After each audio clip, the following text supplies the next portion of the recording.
What really happened with your host, Mike Rivero. The history the government hopes you never learn. Here is your host, Michael Rivero. And aloha, America. Welcome to our show today. It's Friday, February 9th, 2018. Thank goodness it's Friday. Thank goodness it's Friday. Thank goodness it's Friday. We have got a lot of stuff to talk about today. The phone lines are open, 800-313-9443. Mike is in our control room, ready to answer the phone when you call on in. And yes, the lovely Lady Claire will be joining us in hour number 3 of today's show.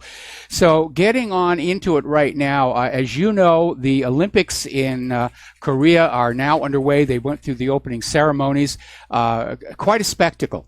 And the North Korean and South Korean athletes were marching together. The Russian athletes had to march in under the Olympic flag because of all that politicalization nonsense here. But apparently the show was stolen by one of the Olympians from Tonga. And he's a cross-country skier, or at least that's what he's doing this Olympics. His name is Peter Taufutafua. And he basically did the opening ceremony in traditional Tongan costume, which is not really appropriate for the dead of winter in a northern clime. And he did the same thing back in 2016 in the Rio Games. Well, that was okay. That was a warmer climate. But he just he's there basically with the grass skirt, and he's all oiled up, and he's got the flag of Tonga, and everybody's just saying, wow, that really is something. And I hope he takes care of himself, because apparently there's a nasty virus that's just going through all the staffers and everybody there. So far, no athletes have it, but why tempt fate by walking around without a shirt in freezing cold weather? So getting onto it, let's see. Mike Pence, of course, is over there at the Olympics, and he made just a brief appearance at a reception marking the start of the Winter Olympics. He wanted to avoid any encounters with any of the representatives from North Korea. We need a new Olympic sport, childishness, because I think Mike Pence would qualify for the gold medal for most childish politician trying to exploit the Olympics for their own gain here. Now, there was another stir during the opening ceremony when 2 celebrity impersonators started making the rounds and doing selfies. And they looked like Donald Trump and Kim Jong-un. They weren't masks. They were just these guys who look enough like Trump and Kim with a little bit of makeup, props, hats, and everything. And apparently they were so good, a lot of people thought it really was Donald Trump being buddy-buddy with Kim Jong-un. And everybody wanted selfies with the pair, and then the security guards grabbed them and threw them on out because, of course, we know that Donald Trump and Kim Jong-un would never, ever want to be friends with each other. So there has been one little bit of an upset, and this is where I think the games have become a little too politicized, and it has to do with who gets to carry the flag, because as the various national teams march onto the field, one athlete is selected to carry the flag. And obviously it's a big, high honor. So there were 2 of the U.S. athletes that were sort of in the final running. There's a kind of an election process. There's 8 nominees, and one from each of the 8 U.S. winter sports federations.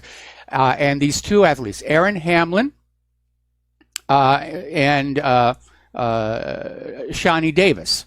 Now, Shani Davis is a 2-time gold medalist and the first black athlete to win gold in an individual Winter Olympic event. So he felt he should be the flag bearer. On the other hand, Aaron Hamlin also has, she's a 2-time gold medalist. I'm sorry, singles luge 4 years ago in Sochi. And so anyway, it came on down. They were tied, so it was decided with the coin toss. And Aaron Hamlin got it. And Shani Davis, who is black, is now screaming it was racist, it was inappropriate, it was discriminatory to let it come down to a coin toss. And so he basically boycotted the opening ceremony, refused to go out with the rest of the U.S. team. So I think there's the silver medal for childishness. All right, let's get into the domestic politics here, because there is a lot going on here. And somebody has raised an interesting point about what went down with the Uranium One deal. because as we now know, Bill Clinton met with Russian officials to close the deal for the Uranium One deal and close the deal for the Clinton Foundation. There's only one small problem. At the time he did this, Bill Clinton was a private citizen. He held no government position, which means he's violated the Logan Act. He's been engaging in foreign policy on his own as a private citizen. You're not allowed to do that. And what we're coming on down to is the American people are realizing something has gone hideously wrong with our government. The American standard is to accept the vote of the American people. That's how it's always been up until Trump won over Clinton. And at that time, Hillary Clinton and others in the Obama administration just took it upon themselves to destroy the legality of the political process, basically overthrow a legitimately elected president who'd managed to overcome massive election fraud directed against him. So I think people are starting to get angry. They can't avoid this anymore. There are a lot of people who don't want to believe that our country has come down to this degree of tin pot dictatorship. But there's no other alternative. There's no explanation for what we're seeing other than the system is broken. The elections are rigged. And we have to decide what we're going to do about that. All right, we're going to do a shout out now to our on-air affiliates who are just now rejoining the network. Getting on back over to the gag order on the undercover FBI informant, Douglas Campbell. He's now testifying basically that, as far as he understands, the only reason Loretta Lynch imposed a gag order on him was to help cover up the Uranium One deal. There was nothing else going on that justified a gag order. And of course, there was a big, long legal fight to get the gag order lifted. And it's been lifted, and now Douglas Campbell is testifying, and he's basically laid it all out. Russia greased the wheels, so to speak, with millions of dollars into the Clinton Foundation to close that Uranium One deal. Now, the corporate media and the Democrats are out there trying to say, see, it shows bad Russia, bad Russia, bad Russia. But in real-world politics, buying your way into a deal, that's common practice. In fact, in some countries, it's just sort of accepted. That's how these things get done. Russia's not guilty for making the offer. The Clintons are guilty for accepting. They're under U.S. legal jurisdiction. They accepted bribes, pay for play. Stop talking about Russia on the other side of the planet until you clean up our house here in the United States of America. But you cannot make a convincing case for why we should go out and condemn Russia for paying a bribe that we're supposed to forget Hillary Clinton took. It just doesn't work that way. If the bribe is bad, then both parties are guilty. Now, getting onto that whole issue of collusion, and again, Robert Mueller, after a year and $10 million, has found zero evidence of collusion between Donald Trump and the Russian government. Meanwhile, there was very obvious collusion going on, first of all, with the Uranium One deal between the Clintons and Russia. If we accept Christopher Steele's story that he was communicating with Russian sources to find the information for his dossier, then here we have the DNC colluding with Russia to bring down Donald Trump. And now we're finding out apparently Senator Mark Warner tried to arrange a meeting with Christopher Steele through a Russia-connected lobbyist. So there's lots of collusion going on, just not where they want you to think it is. Now, the other day we were talking about how the people who went into the FISA court to get the warrant to spy on Trump and his associates had two basic pieces of information. They had the dodgy dossier, which has been discredited, and then they claimed that this article in Yahoo News written by Michael Isikoff was corroboration. And the House committee basically came back and said, no, it's not corroboration. Christopher Steele was the source on both of those stories. It's a single source, unverified and now discredited. WikiLeaks has now found that Michael Isikoff was communicating colluding with the Democratic National Committee while all of this was going down. They were trying to just craft these two dossiers, and for all we know, there are more out there trying to create this illusion that everybody knows what Donald Trump was doing in that hotel in Moscow.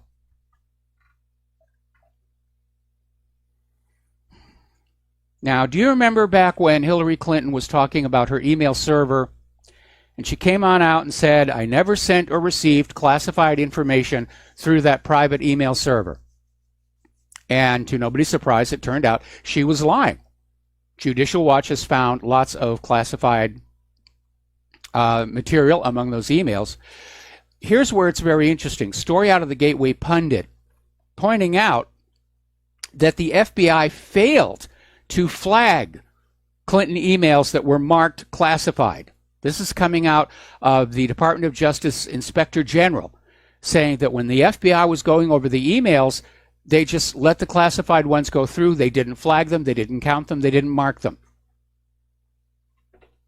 So either the FBI is incredibly incompetent, which is possible when you remember how they blew the Pearl Harbor attack, or they're complicit in a cover-up of what was really going on with that email server. And that's obstruction of justice, for which some of these top officials, especially James Comey, ought to go to prison for. Now, remember, it came on out that there was originally a document that was produced regarding the FBI's summary of what they learned about the email server. And then it was rewritten to soften it prior to James Comey's news conference, in which he went on down and said, yes, Hillary did all these bad things, but she didn't mean to do wrong, and therefore we're not pressing charges. We recommend no charges. And there were several problems with that. First and foremost, it's not the FBI's job to recommend whether or not somebody will be charged. And second of all, Title 18 does not require ill intent. If you actually read Title 18, the relevant sections, it says negligence, carelessness in exposing classified information in non-secure environments constitutes a violation for which one can be sent to prison. So Comey was just either ignorant of Title 18 or just hoping that you wouldn't bother reading it when he came on out and said she didn't mean to do wrong. It doesn't matter what she meant to do. And Comey, I don't think, is a psychic. I haven't seen him on TV with a crystal ball saying, send me $10 and I'll tell you your future. Taking over from Miss Cleo.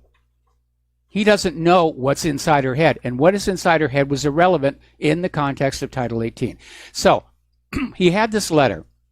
And we found out one of the things they did was they changed extreme negligence to carelessness, because the phrase extreme negligence is actually in Title 18. So they pulled that back. It's now come on out that the original letter mentioned the president. And that was edited to read simply, a senior government official, to protect Obama.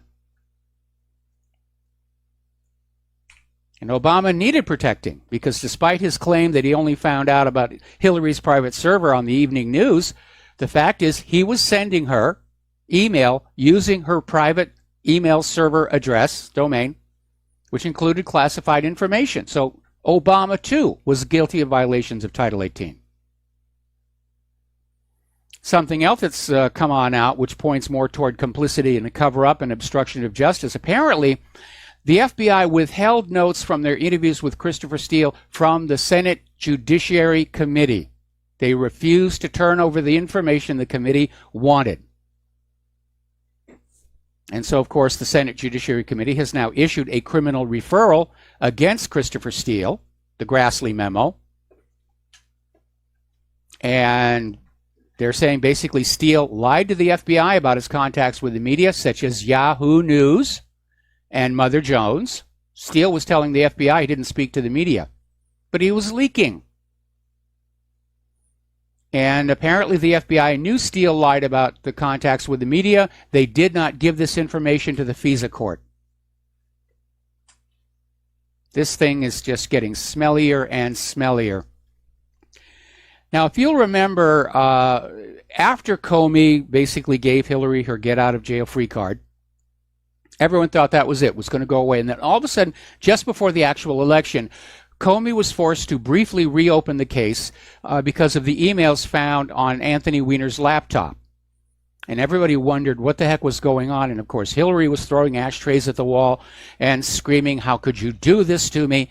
But it turns out that Comey really didn't have much of a choice. And at the time we mentioned, there were threats coming from the NYPD that if Comey didn't deal with these emails, the NYPD was going to go public. But apparently the straw that broke the camel's back, so to speak, was over at the Department of Justice.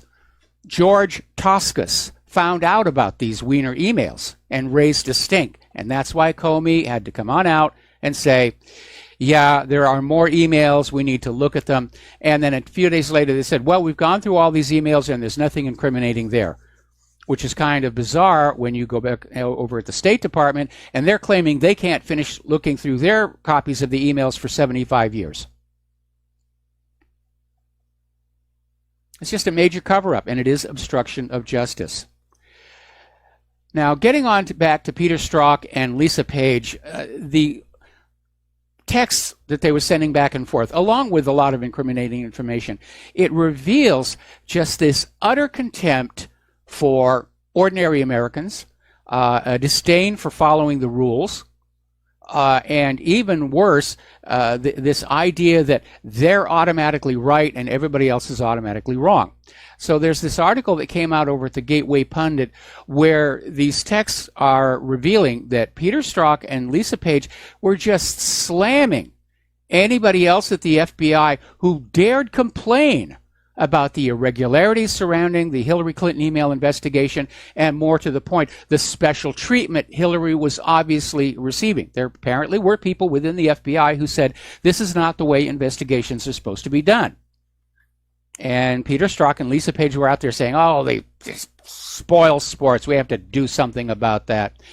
And it was rather interesting where Strzok made a comment about how all of their complaints remind me how deeply politics, like religion, can sometimes blind objectivity, which is kind of a weird thing for Strzok to say after how hard he worked to protect Hillary Clinton from prosecution because of his political beliefs. But I guess his idea is our political beliefs are correct because they're liberal, and everybody else's political beliefs, oh, they're just so antiquated. Now, Judge Jeanine Pirro basically goes off on Comey and McCabe and it says, we're on the brink of indictments over FBI corruption. And she's right. It should be happening. It should be happening now. And it's reached a point right now where, again, everybody's watching what the government is going to do about all this crime and all this corruption. And the legitimacy of the government itself as a whole hangs on what is going to happen in the coming weeks. Because if the entire federal government pulls a Comey and says, well, yes, these people all did these terrible things, but they didn't mean to do wrong, so we're not going to do anything about it. That, to me, is the end of the federal government being believed in or trusted by the American people. It will be seen as illegitimate. It will be seen as not a government, but a crime spree taking place in our capital city. Now, there's a former U.S. attorney, and this is according to the Gateway Pundit again, basically saying this is the largest scandal ever. And I would tend to agree. I think we're going past Watergate, especially if my suspicions about what Hillary was really doing with that email server prove out. And everybody's already talking about criminal charges against former and current Department of Justice and FBI officials. We're going to take a break for commercials. We'll be back after these few words.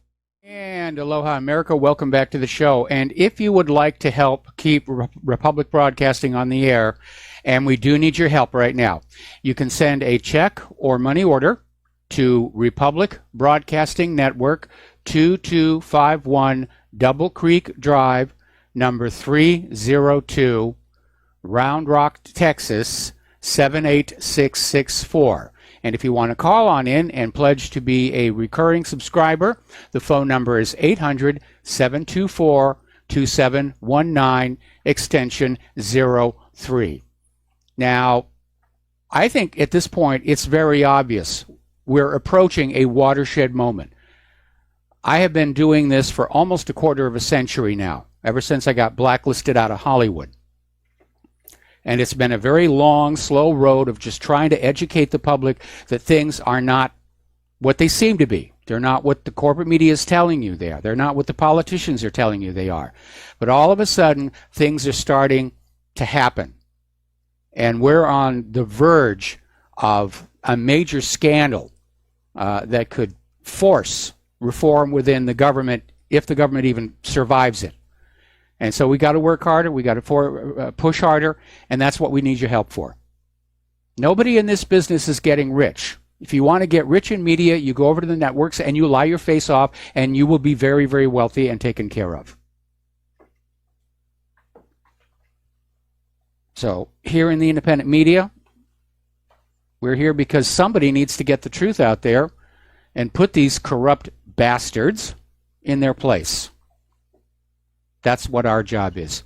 All right, so we're talking about this former U.S. Attorney for the District of Columbia, Joe DiGenova, and he says, in his opinion, that several senior Department of Justice and FBI officials will face criminal charges. Now, here's the question that I have. Are the Clintons, is Obama, are the Bushes, are these main players in all of this, are they getting ready to literally throw the Department of Justice and FBI leadership under a bus to save their own sorry rear ends? Of course they are. These are not people of honor.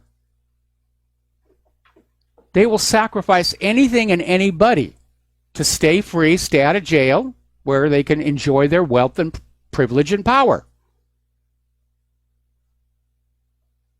Doesn't matter who gets hurt. That's been the hallmark of the Clintons' career. Look at all the people who got hurt. Juanita Broderick, Vince Foster, anybody on the dead bodies list? They just don't care. But Joe DiGenova is right. This is the largest scandal in history. I think it's already gone past Watergate. This is going to make Watergate look like an April Fool's Day prank. Again, if my suspicions about what Hillary was doing with that email server prove out, and I'm trying very hard to find some evidence to support it, that's going to be the real rotted core of this scandal. A serving Secretary of State suspected of treason, selling out U.S. secrets to foreign interests using that weak private email server to deliver the information, and her charitable foundation to collect and launder the money. It's a perfect espionage system.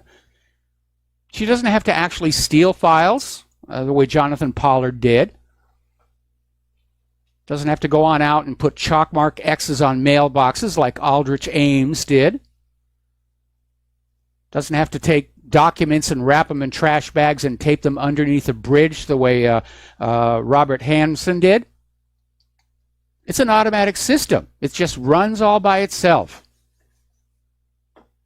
And somebody somewhere knows what she was doing, because in theory, the NSA monitors all computer traffic crossing the U.S. border in or outbound. So if Hillary was doing this, the NSA knows it. Now, everybody's talking like we're approaching a major threshold. And Sean Hannity yesterday literally came out and said the gig is soon going to be up for some of these criminals. And he's saying evidence is coming that will rock DC's foundations. And I certainly want him to be right. I want him to be right, because this nation cannot survive this kind of corruption in government for much longer. And we can see the signs of impending economic collapse all around us, and a government that wants to start World War III and just blow everything up because they can't think of anything else to do. And of course, doing the honorable thing and resigning would never occur to them. Now, apparently, Hillary and her mobs, if you will, are going to try and go back to some of the stunts they were doing right after Hillary lost the election. And liberals are launching this huge mobilization to get ready to cause a ruckus if Robert Mueller is fired by Donald Trump. More about that when we come back from these commercials. And aloha America, welcome back to our show here. And we're talking about this article that has come on out in Consortium News, where apparently liberals are organizing to cause a nationwide ruckus if Donald Trump fires Robert Mueller. And they're out there screaming that, Mueller has to be allowed to find evidence that Trump and Russia were colluding. Well, he's been at it for a year, and he spent $10 million, and he's come up with zip. And all we get is this constant corporate media barrage. Russia interfered with our election. Russia interfered with our election. Okay, show us the proof. Show us the proof.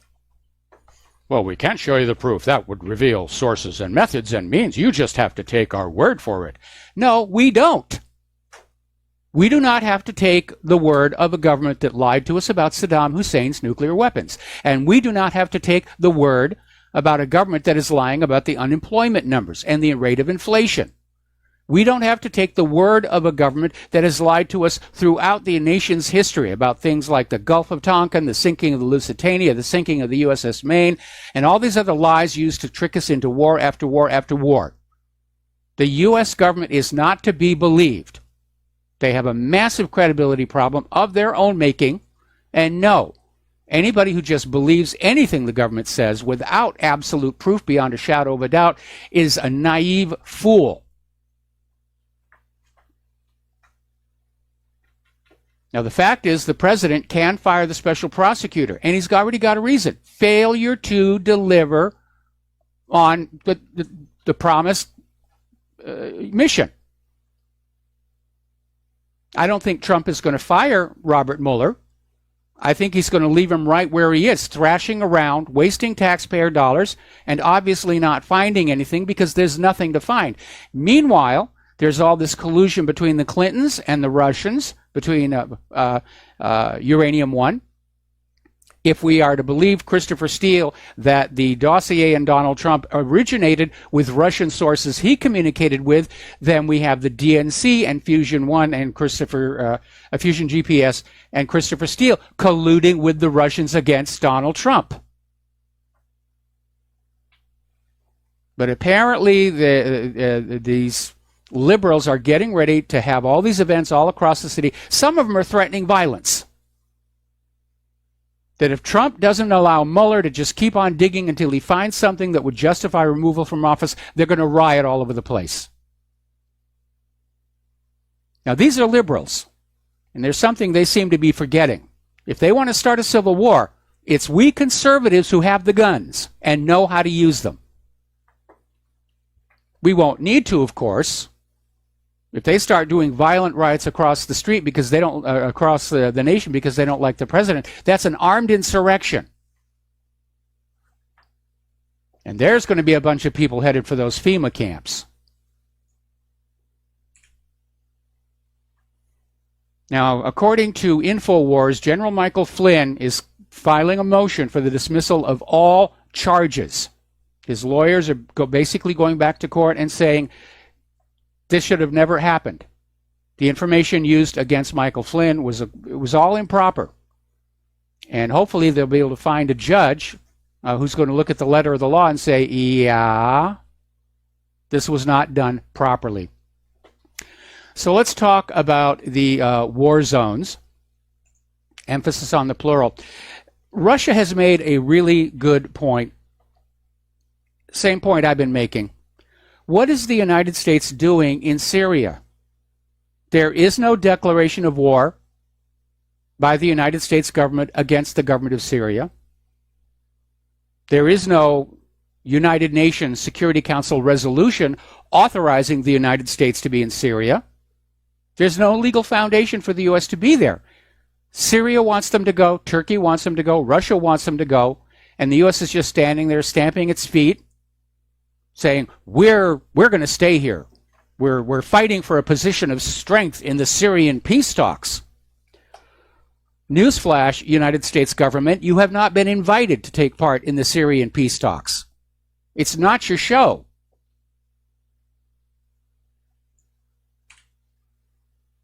Now, Russia has come on out and officially accused the United States of attempting to partition Syria. The U.S. still wants to break off a chunk and turn it on over to the Kurds, who will be much more friendly towards the United States than Bashar al-Assad is. Because Bashar al-Assad understands the U.S. government's been trying to kick him out of his office for 7 years.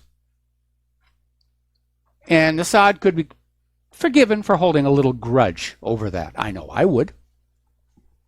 Over the last quarter of a century, I've surprised myself how much of a grudge I can hold. It's human nature. But Russia is out there basically saying that America has abandoned the assurances that we're only in Syria to defeat the terrorists. Well, the terrorists are gone. And now the U.S. is changing its story once again. And the U.S. is saying they're going to stay in Syria until they're convinced Syria has begun a sustainable process of political settlement, which is U.S. speak for regime change. They want Bashar al-Assad out. They want an obedient U.S. puppet in. And they are risking direct conflict with not just Syria. They were bombing the Syrian forces just the other day, but with Russia and Turkey. It's not a strong position when you are surrounded by 3 different countries who happen to basically agree that you should leave the area. Now, apparently, the U.S., using its influence over the global financial networks, has illegally blocked Russia's attempt to transfer roughly $5 million U.S. equivalent from Russia to Syria to pay for fuel for their aircraft. And the foreign ministry, spokesman of the foreign ministry, Maria Zakharova, is out there saying it's an international transfer and stressed that the U.S. has found some way to freeze the money. And it's more than $5 million, and the funds have not been returned. This is just another way for the U.S. to goad the Russians. And again, you should underscore the sheer criminality of all of this. The sheer criminality of all of these wars. None of these countries have attacked us. None of these countries indicated they wanted to attack us. It was all basically, it goes back to 9/11, oh my goodness, the terrorists got us. Well, we know 9/11 was a false flag attack. It was as phony as Pearl Harbor being a surprise, or the Lusitania not carrying weapons, or the USS Maine destroyed by a Spanish mine, or torpedoes in the Gulf of Tonkin. It was just another war-starting hoax to allow the U.S. to go on out and just start trying to pick off country after country after country after country to control their natural resources and to make sure that they continue to found their economy on the U.S. paper dollar. We know who the aggressor is in this war. And I know a lot of people don't like hearing this, but in this world war, we're the bad guys. Now, the Russian Defense Ministry is out there saying that the U.S.-led coalition shelling of the Syrian militiamen proves that the U.S. is not there to fight the terrorists, ISIS or ISIL or Daesh or whatever they're calling themselves this week. They're trying to basically carve off economic assets. That's what they're doing. Okay. Israel has apparently started building that border wall along Lebanon's border. Now, Lebanon is saying that's on their territory. Israel is saying, no, this is actually our territory. Basically going back to 1948. But here's the issue. When is everybody going to start screaming that Israel is being racist? Because every time Donald Trump talks about building a wall in this country to protect our borders, the first thing everybody screams is, oh, you're being racist. You cruel, heartless man, you're being racist here. Nobody's saying that about Israel. Of course, Lebanon is not happy about the wall going on up. And Lebanese President Michael Aoun is saying he's ordered the country's armed forces to confront any attempt by Israel to undermine Lebanon's sovereignty. And he says, we hope to put an end to this matter through diplomatic channels, yet our military has been given the orders to confront any threat to our sovereignty to prevent Israeli greed. Boy, has he got Israel's number. Right there. Now, before anybody in Israel starts hitting the launch buttons, they may want to think about something very seriously. Russian media sources have revealed that this last Tuesday, Russian Prime Minister Dmitry Medvedev instructed Russian Defense Ministry to begin talks with his Lebanese counterparts to sign a military cooperation agreement between Russia and Lebanon, part of which will be that Lebanon will allow Russian warships to use their harbors, to use their ports. And once again, a poorly thought out U.S. foreign policy has driven another nation to pivot toward Russia and China and away from the West. And it's a brilliant move for the Russians because now they're gaining more and more access to warm water ports. That was the real stink about Crimea. The reason why the overthrow of Yanukovych in Kiev, they wanted to basically kick Russia out of Crimea, which would deny Russia warm water seaports. Well, that one has obviously backfired here. Story coming out of Russia today, I presume this is tongue-in-cheek. They're pointing out how all of a sudden, all of the Syria experts in the media overnight have now become Iran experts. They're experts on Iran. And yeah, the propaganda is starting up. And I find it amazing to think that the U.S. is mired in Afghanistan. They're stuck in Syria. They're stuck in Libya. They're stuck in all kinds of places we probably don't even know about yet, like Niger. And yet they're ready to take on another war, to go into Iran, to go into North Korea, and ultimately war with Russia and China, which I think it's inevitable. It will, in fact, go nuclear. And we all ought to be thinking about that one right now. It is not unreasonable to basically look on a map and look around where you live and see if there's something that might be considered a nuclear target. And I'll give you a little bit of guidance here right now. The horror stories of giant bombs erasing civilian cities, that was Cold War propaganda. Nuclear weapons are weapons of defense and deterrence. And the primary first strike targets are going to be military bases that are themselves able to launch nuclear weapons back at the Soviet Union. Missile sites first, followed by the air bases, followed by the naval facilities. If you're not living near any one of those, then the only thing you have to worry about is fallout, which you still need to worry about on that one. But it is amazing how many people are talking about war with Russia. And boy, it wasn't all that long ago that we were all friends. The world was pulling together. We were all friends. Peace through commerce. And then all of a sudden the United States realizes they've forgotten how to manufacture anything that anybody wants to buy. Then they try that GMO experiment and they destroy their agricultural exports, and all of a sudden we have to have a war. We have to reassert our supremacy and force these other countries to run their economies to fuel our empire. All right, let's take a phone call. Peter in Los Angeles, aloha. Welcome to the show. What's on your mind?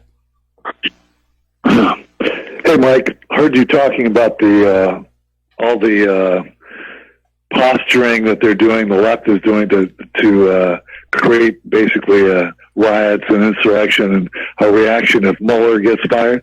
Yes. And I wanted to remind everybody that the Obama Justice Department was caught basically shaking companies down. Do you remember? Yes. They were going to either prosecute them for this or that unless they donated to democratic causes, many of which were Soros. Right? So Soros got a lot of that money. Yes. Remember? I remember that. All right. So there was that. Then we know that Soros is also Hillary's single biggest contributor. We also know that Soros is linked to a lot of the color revolutions and some of the CIA, like for instance in the Ukraine, where they go in and he's taking money from the CIA, so they're linked. We also remember that Robert Kramer in the Democratic National Committee who was fired for setting up violent demonstrations against Trump. Remember again in the election that Project Veritas caught and had him admitting to. And then, of course, I just want to remind everybody that Obama, not only did he target the FBI and CIA and NSA against the American people, but he did it 4 years earlier with the IRS against all his political opponents. Yes. And the final thing I want to say, there's only one reason we're in Syria, Michael. Only one reason we're trying to take down Iran, Israel, and her fifth column in the United States.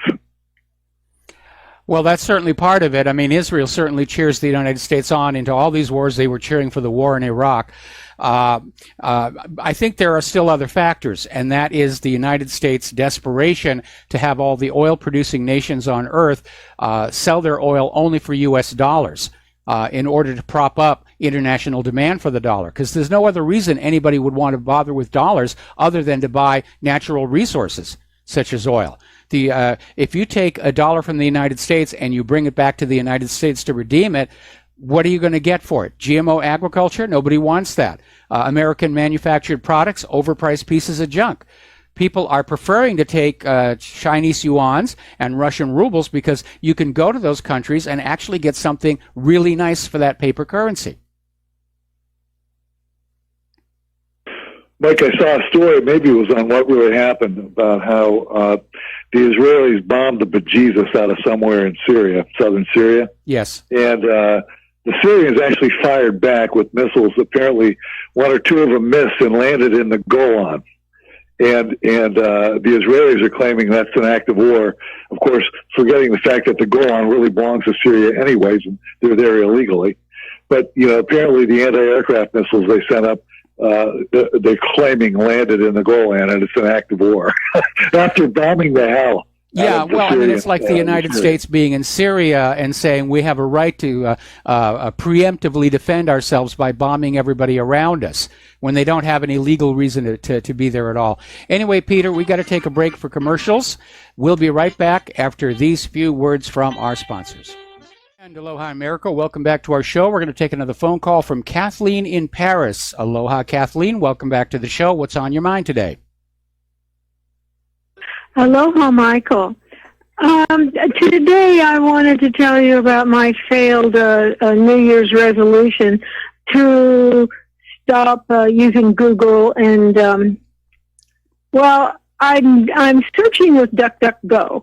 Yes. But I was sending a Gmail, my Gmail account, and to my class that I teach every week. And I've been doing this for years. I send them a document ahead of the class so they'll have it to work on. But when I sent them All Wars Are Bankers' Wars, it didn't go. All 38, a big 38 is in my group, and they all came back to me, and Google advised me that my behavior is suspicious of spam. Well, my goodness, I didn't realize I rated so high in Google's universe of nasty people. Yeah, 38 people on the list, so I'm now suspect of spam. And really determined to get rid of Google. But so I just thought you'd be interested in that. I am very interested. Thank you very much. Now, I've been very successful with my New Year's resolution, which was to not make stupid resolutions I have no intention of keeping. And so far, I have kept that one. Well, I have... I've loaded Yandex, and I have a Yandex email. I just haven't followed through with completely, going through with it. Okay. But it's spooky that they that they can see that. I mean, I've been sending these documents for years. Well, I would imagine that probably. I imagine probably everybody that's assuming the role of a gatekeeper on the internet, that there are certain articles they don't want people to read. And I remember when All Wars first came on out, and a couple of people made videos from it and everything. It was very popular. It went viral, and it's certainly a story that the people in the Federal Reserve, not to mention the government as a whole, don't want the American people to know about. They don't want the American people realizing that we fought the American Revolution to break free of private central banking, only to have our own government sell us. We briefly lost our connection on our video streaming. There's Spectrum for you. Anyway, thank you for the call, Kathleen. We're going to have to take a break for station identification, and we'll be right back. And aloha, America. Welcome back to our show, hour number 2. The phone lines are open, 800-313-9443. Getting on back to the current politics, there's an article that came on out basically saying, who's funding the anti-Russia movement? This didn't just spontaneously erupt at the grassroots level. We're being sold, hate Russia, hate Russia, hate Russia, hate Russia. Russia's an existential threat to Europe. Russia's coming here to steal our Nike shoes. Russia's coming on over here and stealing socks out of our dryers. Russians pass gas in the elevators, blah, blah, blah, blah, blah. And it turns out that there are these various so-called think tanks, which is another word for pro-war lobby, that seem to have a huge amount of money to basically go on out and hire public relations firms, get ads, basically suggest strongly to certain journalists to basically adopt this position. One of them is the Atlantic Council, which is tied in with NATO. And then there's the Center for European Policy Analysis and the Institute for the Study of War, the German Marshall Fund of the United States. And they're basically out there. This is an organized campaign to convince you that Russia is bad, Russia is evil, and war with Russia is inevitable and necessary. Same exact things they gave you about Iraq, which turned out to be lies. So let's get into the economic news here. Well, it's not really economic, but as you know, last week President Trump announced his proposal for a $1.5 trillion infrastructure program. Now, there's only one small problem with that. It's nowhere near enough. Because over the next decade, the federal government would provide very little money for our bridges, rails, roads, and waterways. And right now, 50,000 American bridges have been deemed structurally deficient. Our nation is being allowed to corrode away because all the money produced by the labor of the people goes to that war machine. All right, we're going to take another phone call here. Cody in Texas, aloha. Welcome to the show. What's on your mind?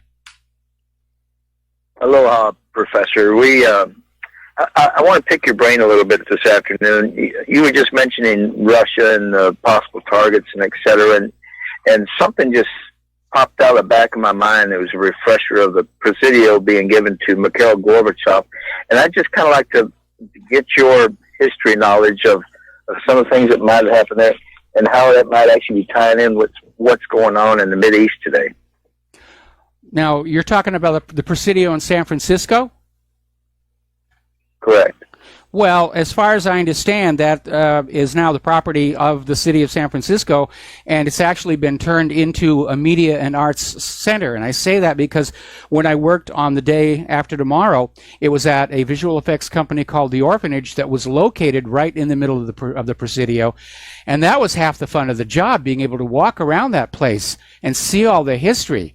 And there was an archaeological dig going on because that Presidio goes back to Civil War times. And it was an amazing place. And I really enjoyed it. But it belonged to the city of San Francisco. It did not belong to anybody in Russia. Okay. Let me put a little finer point on this. When Mikhail Gorbachev actually tore down the wall, and there was like basically handshake agreements with Reagan. It appears that due to the Clintons and Obama administration, the only ties now that we have with Russia is with Uranium One, and I'm just wondering, something back in that history to me is it's like a type and shadow of what's going on today, and I just can't put my finger on it. Okay, let's see. I basically I did a quick search, and he wasn't given the Presidio. He opened an office in the Presidio. Right. That's it. That's very different. I mean, he wasn't given the Presidio. It's a very, very large place, but there are rental spaces in there, right, which, as I said, more and more tend to be media and arts places. In fact, Lucasfilm just built a huge facility on the grounds. That was under construction when I was there. Okay. Well, I'm gonna do a little more scratching and see if I can.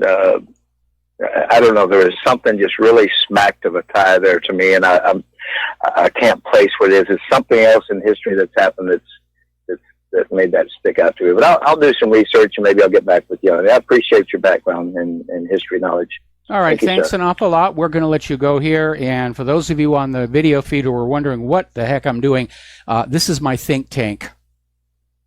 So we'll put that away now. All right, so thank you for the phone call. We're going to let you go, and we're going to do a shout-out to our on-air affiliates who are just now rejoining the network. So everyone's talking about George Soros. What the heck is going on with this guy? First of all, you need to remember this guy collaborated with the Nazis against his fellow Jews, helped hunt them down so the Nazis could steal their wealth, of which he got a percentage. That's where he started his money.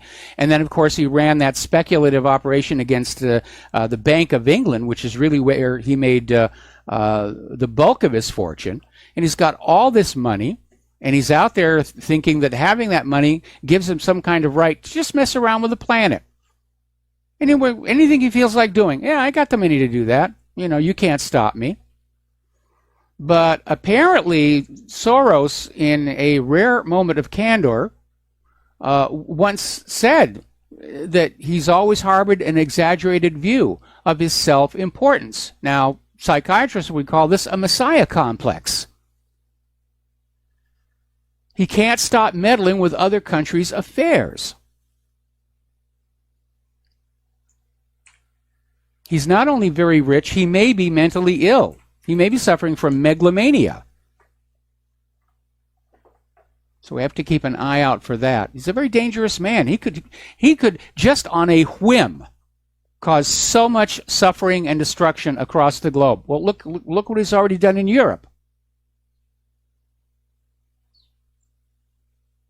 And speaking of Europe, the United Nations is now warning of rampant sexual violence in Greek refugee camps where bathrooms and latrines are no-go zones after dark for women and children. And the problem is, you guessed it, the asylum seekers. Basically, it's a terrible situation. It's out of control. Now, here in the United States of America, everyone's always wondering, how many illegals are there? How can you possibly count? And apparently, the Heritage Foundations came up with the number 12 million illegal immigrants. But that was based on a census study conducted in the year 2001. And a more accurate estimate is the one conducted by Ann Coulter in her book Adios America, in which she cites a study by Pulitzer Prize-winning journalists Bartlett and Steele that estimates, and it's only an estimation, 3 million illegal aliens are coming into this country every year. That's enough to fill 22,000 Boeing 737 jet liners. And Coulter also signs a study Fred Elbel did in 2007 that estimates there were 20 million illegal immigrants residing in the U.S. in 2005. Taking these new figures and extrapolating them forward, it is not unreasonable to calculate there are close to 50 million illegal immigrants currently in the United States of America. And if they are being spread out into voting districts that are now slightly Republican, they could shift them into Democrat. And remember, 2 weeks ago, there was the story that came on out saying that as illegals got across that border, they were being collected together and put on airplanes and flown to destinations unknown. Now, apparently out in California, things are so messed up that there's absolutely no mechanism to prevent an illegal alien from voting in the elections. And the liberals love it. Oh, they live here. They should vote. No, only legal citizens are allowed to vote. If illegals are voting, that is election fraud. And 50 million illegal voters is enough to steal elections. And Donald Trump had better get some kind of election reform in gear, or he's going to lose Congress this November, and he's going to be a one-term president, because the Democrats love to fight dirty, and Trump does not have the support of his own party. Now, George W. Bush has come out of retirement. Star power, they've got him out there saying all kinds of things about what we should be doing. And he's making all these comments about how we should welcome the immigrants, the illegal immigrants, because they're going to do the jobs that Americans won't do. And somebody finally put him on the spot and said, what kind of a job are you talking about that Americans won't do? And George Bush said, America needs illegal immigrants to pick cotton at 105 degrees because Americans won't.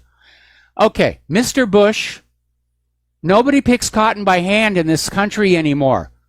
They're harvested by machines.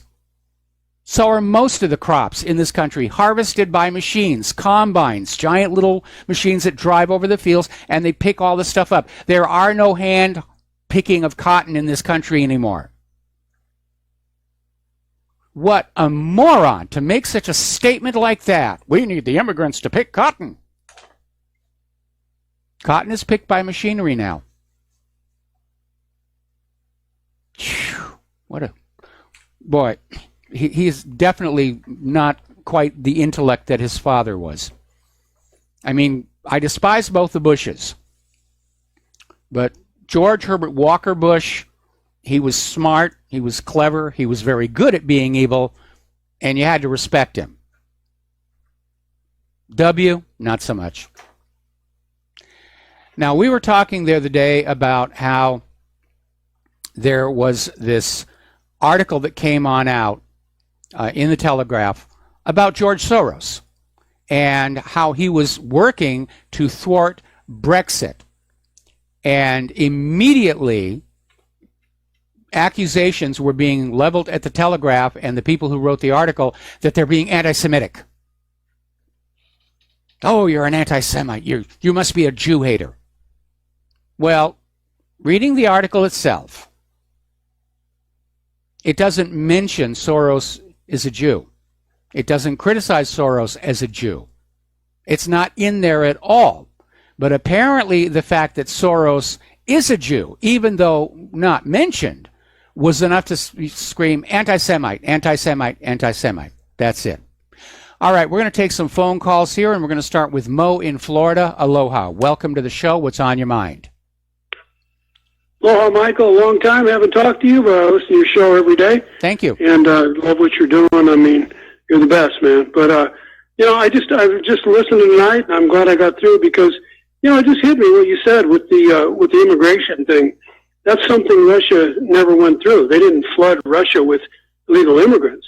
This is totally unique to Europe's got it, but I mean, as far as the United States goes, yeah, that's true. I mean, I've been, following this thing for a long time. There's a lot more illegal immigrants in this country than the government projects. Yes. And Russia didn't have to deal with it. Russia didn't have to deal with that. So this is just like opening the gates of the Visigoths, with Rome, don't you think? Yeah, it absolutely is here.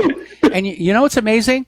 You ought to go over and look at photographs of Mexico's wall on their southern border because they don't want the Central Americans, the South Americans pouring into their country. It's a huge, sturdy chain fence. It's got double barbed wire at the top. It's a very impressive, formidable fortification.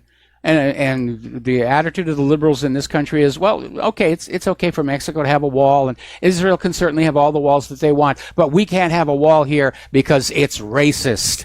To which I always reply, illegal is not a race. Yeah, the only thing I agree with you. The only thing I think we got going for us is if Trump could appeal to the people that have come over here from Mexico that are legal or are wanting to be legal with their green cards, and they realize that the hordes, everything from MS-13 to whatever, is just going to hurt them because. If you're right, and like I said, I've been listening to this. I've been reading some of the same things. That there's a lot more illegals than what the media, the mainstream media, whatever you want to call it, puts out there. We're screwed. Yeah, well, the corporate media is following the liberal line. They want you to think it's not that big a deal. Oh, so we got a few illegals here, and we've got room for a few more, and we're magnanimous and we're generous. No, they don't want you to realize what a huge problem it is and how that many illegal voters, and they are going to be allowed to vote unless Donald Trump puts his foot down, they're going to literally shift the political direction of this country. They could literally vote themselves our country. Yeah, well, I better brush up on my Spanish. Yes, absolutely. I love you, Mike. You're doing God's work, and whoever God is. I mean, I'm with you. I'm not religious, but something's got to break here because this is so obvious. What gets me, and I don't want to go on. I know we've got other callers, but what gets me is you see the Bushes out there.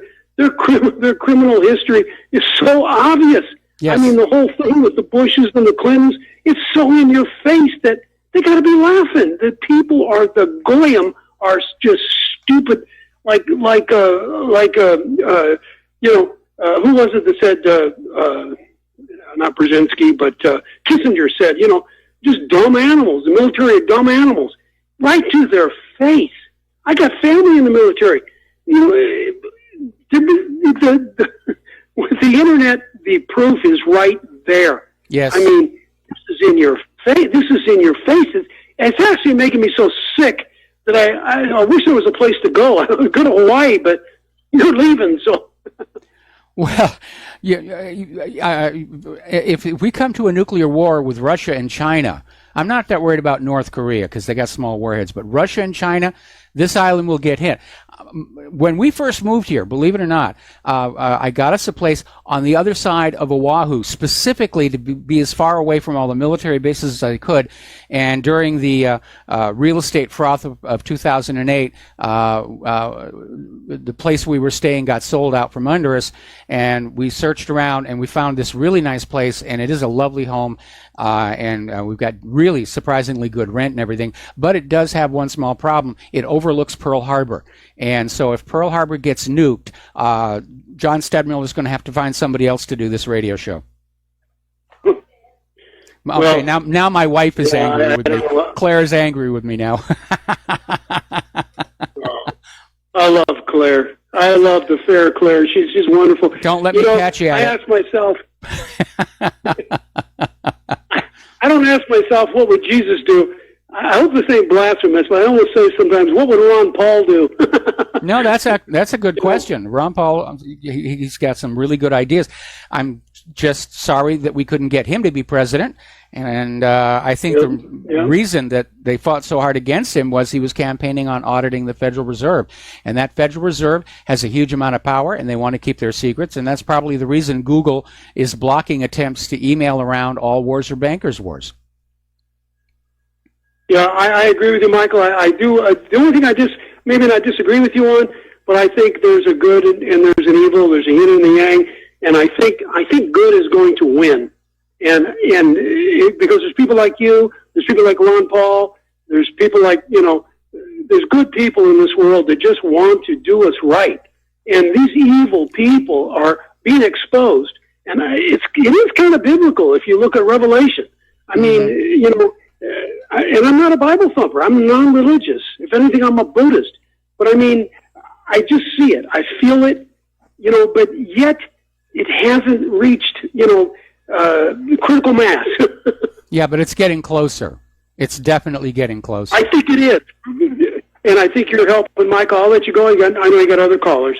Okay, well, thank you very much for the kind words, and we're going to let you go. We need to take a break for commercials, and then we'll be back with more phone calls after these few words from our sponsors. So please stay tuned. We'll be right back.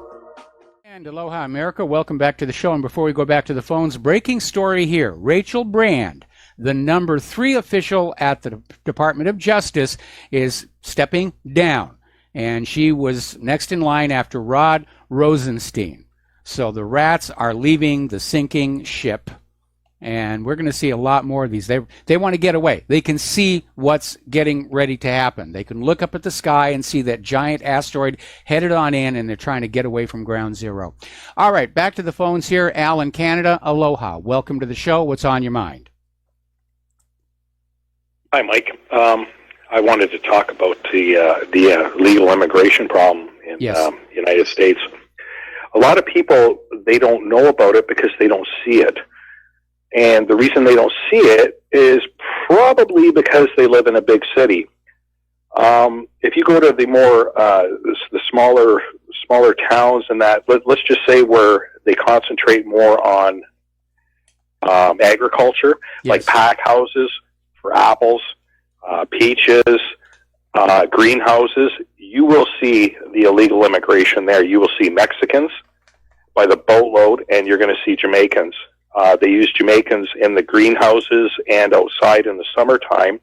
And of course, the Mexican people, they're working on the machines sorting the produce. I've seen this with my own eyes in the United States of America, in New York, in Ohio, in Minnesota, and Utah. And it's also happening right now in Canada. Just by Lake Erie, there's a little town called Leamington. It's about 40 kilometers southeast of Detroit. And it's, quote-unquote, the tomato capital of Canada. There are more tomatoes grown in that small area than anywhere else in the country. And just coincidentally, Heinz Ketchup had a plant there, and Warren Buffett bought Heinz Ketchup, right? And what's the first thing he did? He shut that plant down to drive up the price of ketchup. Yes. So this is where you're going to see where these people are. Up in Canada, in on the lake. That's one of the places, but just being in a city doesn't mean you're not going to see them. First of all, in the city, they tend to have the neighborhoods that they get the most support in, which are other illegals and so forth. But if you go to any Home Depot store or any home improvement store, first thing in the morning when they're about to open, you'll see a whole crowd of them there hoping to, just get a job for the day. Nailing shingles or putting in piping or something, for cash. But it's a huge problem. There's no question about it. And we've got illegals on this island as well. And it's amazing to think how they got here, but they did. We also have our share of refugees. It is amazing. And like I said, just from my experience, if you look at a place like Leamington in Ontario, it's a Mexican town. Yes. I'm not joking. No, I know you're not joking. It literally is. You have taken over. I saw that in Southern California before Claire and I left for Washington State.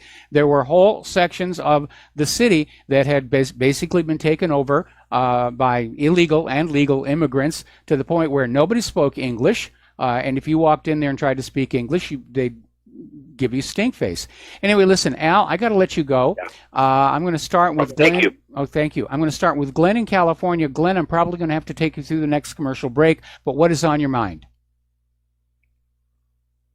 I've got two topics, Mike. The first one is regarding the refugees and Americans. I've been waiting 6 years on the Social Security case. I've got multiple spinal issues. I'm absolutely unable to move, and I can't get any assistance unless I'm a refugee. There's nothing in the interim because my case is an appeal, but if I was a refugee or coming from another country, I'd be able to get money every month. Yeah, I know. Now I live on donations. Yeah, it's insane. And I worked hard my entire life, 2 jobs, volunteering for fire departments, never stopped moving, working in the community. But there is another issue probably best handled after the break. It has to do with Claire and the opiate epidemic and the propaganda that's been put out about that. I live on the ground with that issue. And there's some really important stuff, I think, that gets reported very slickly through the media so that they can promote new drugs that I've seen kill people.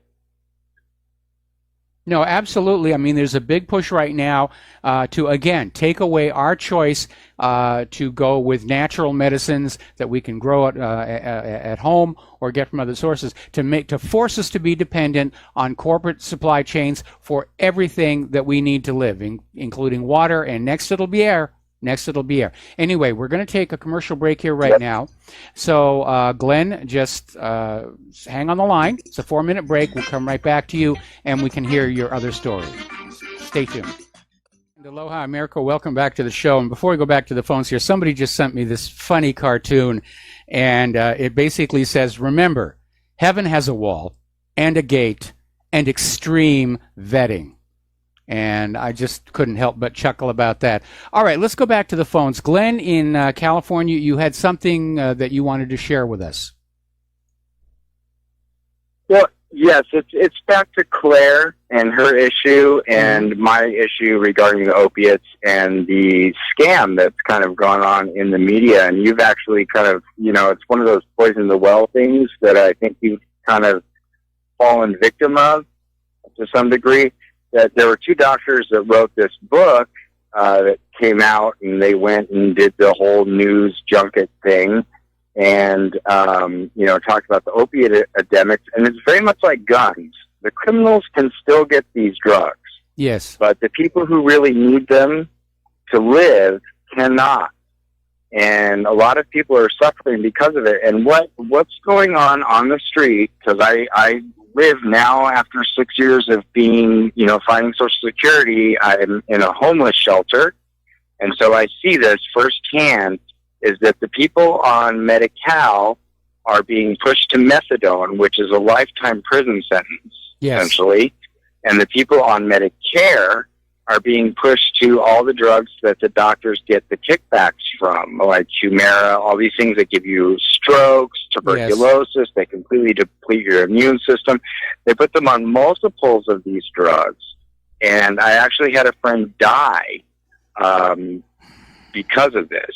And so it's really important that we kind of analyze this issue and make sure that the information that gets out there is really accurate and not just what the pharmaceutical industry is pushing so that they can, get their agenda. Anything that's out of patent, this is just how it works. Anything out of patent, they demonize.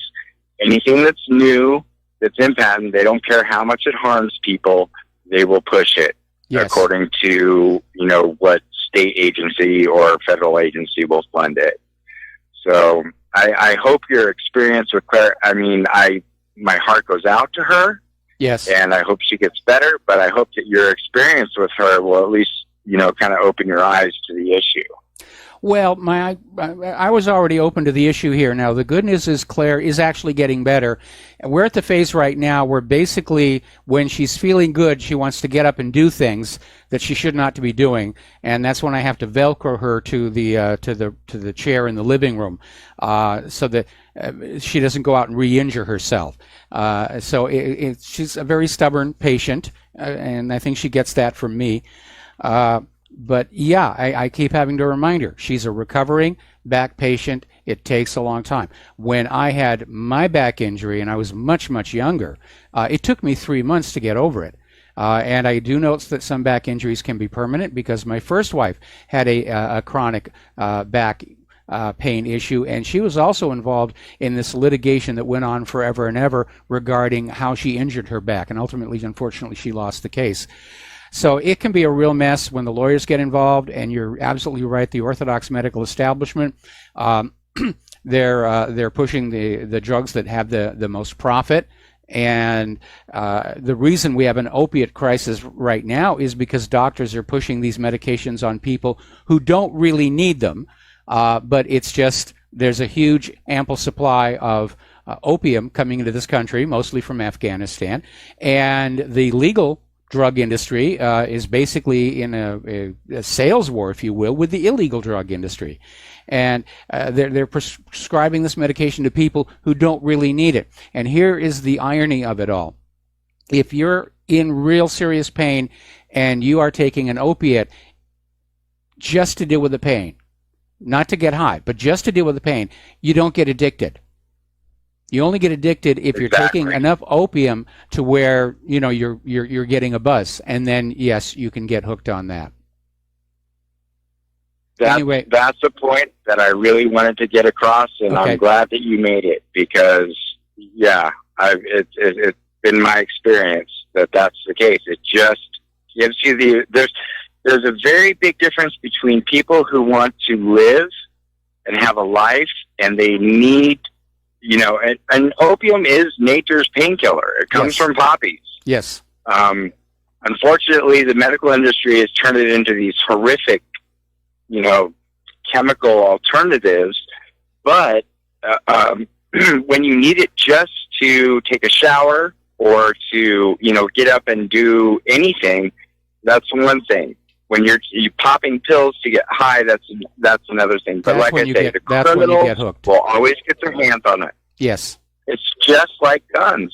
The criminals will still get it. They'll find a way to get it. The people who need it for the real reasons, they suffer because of this propaganda.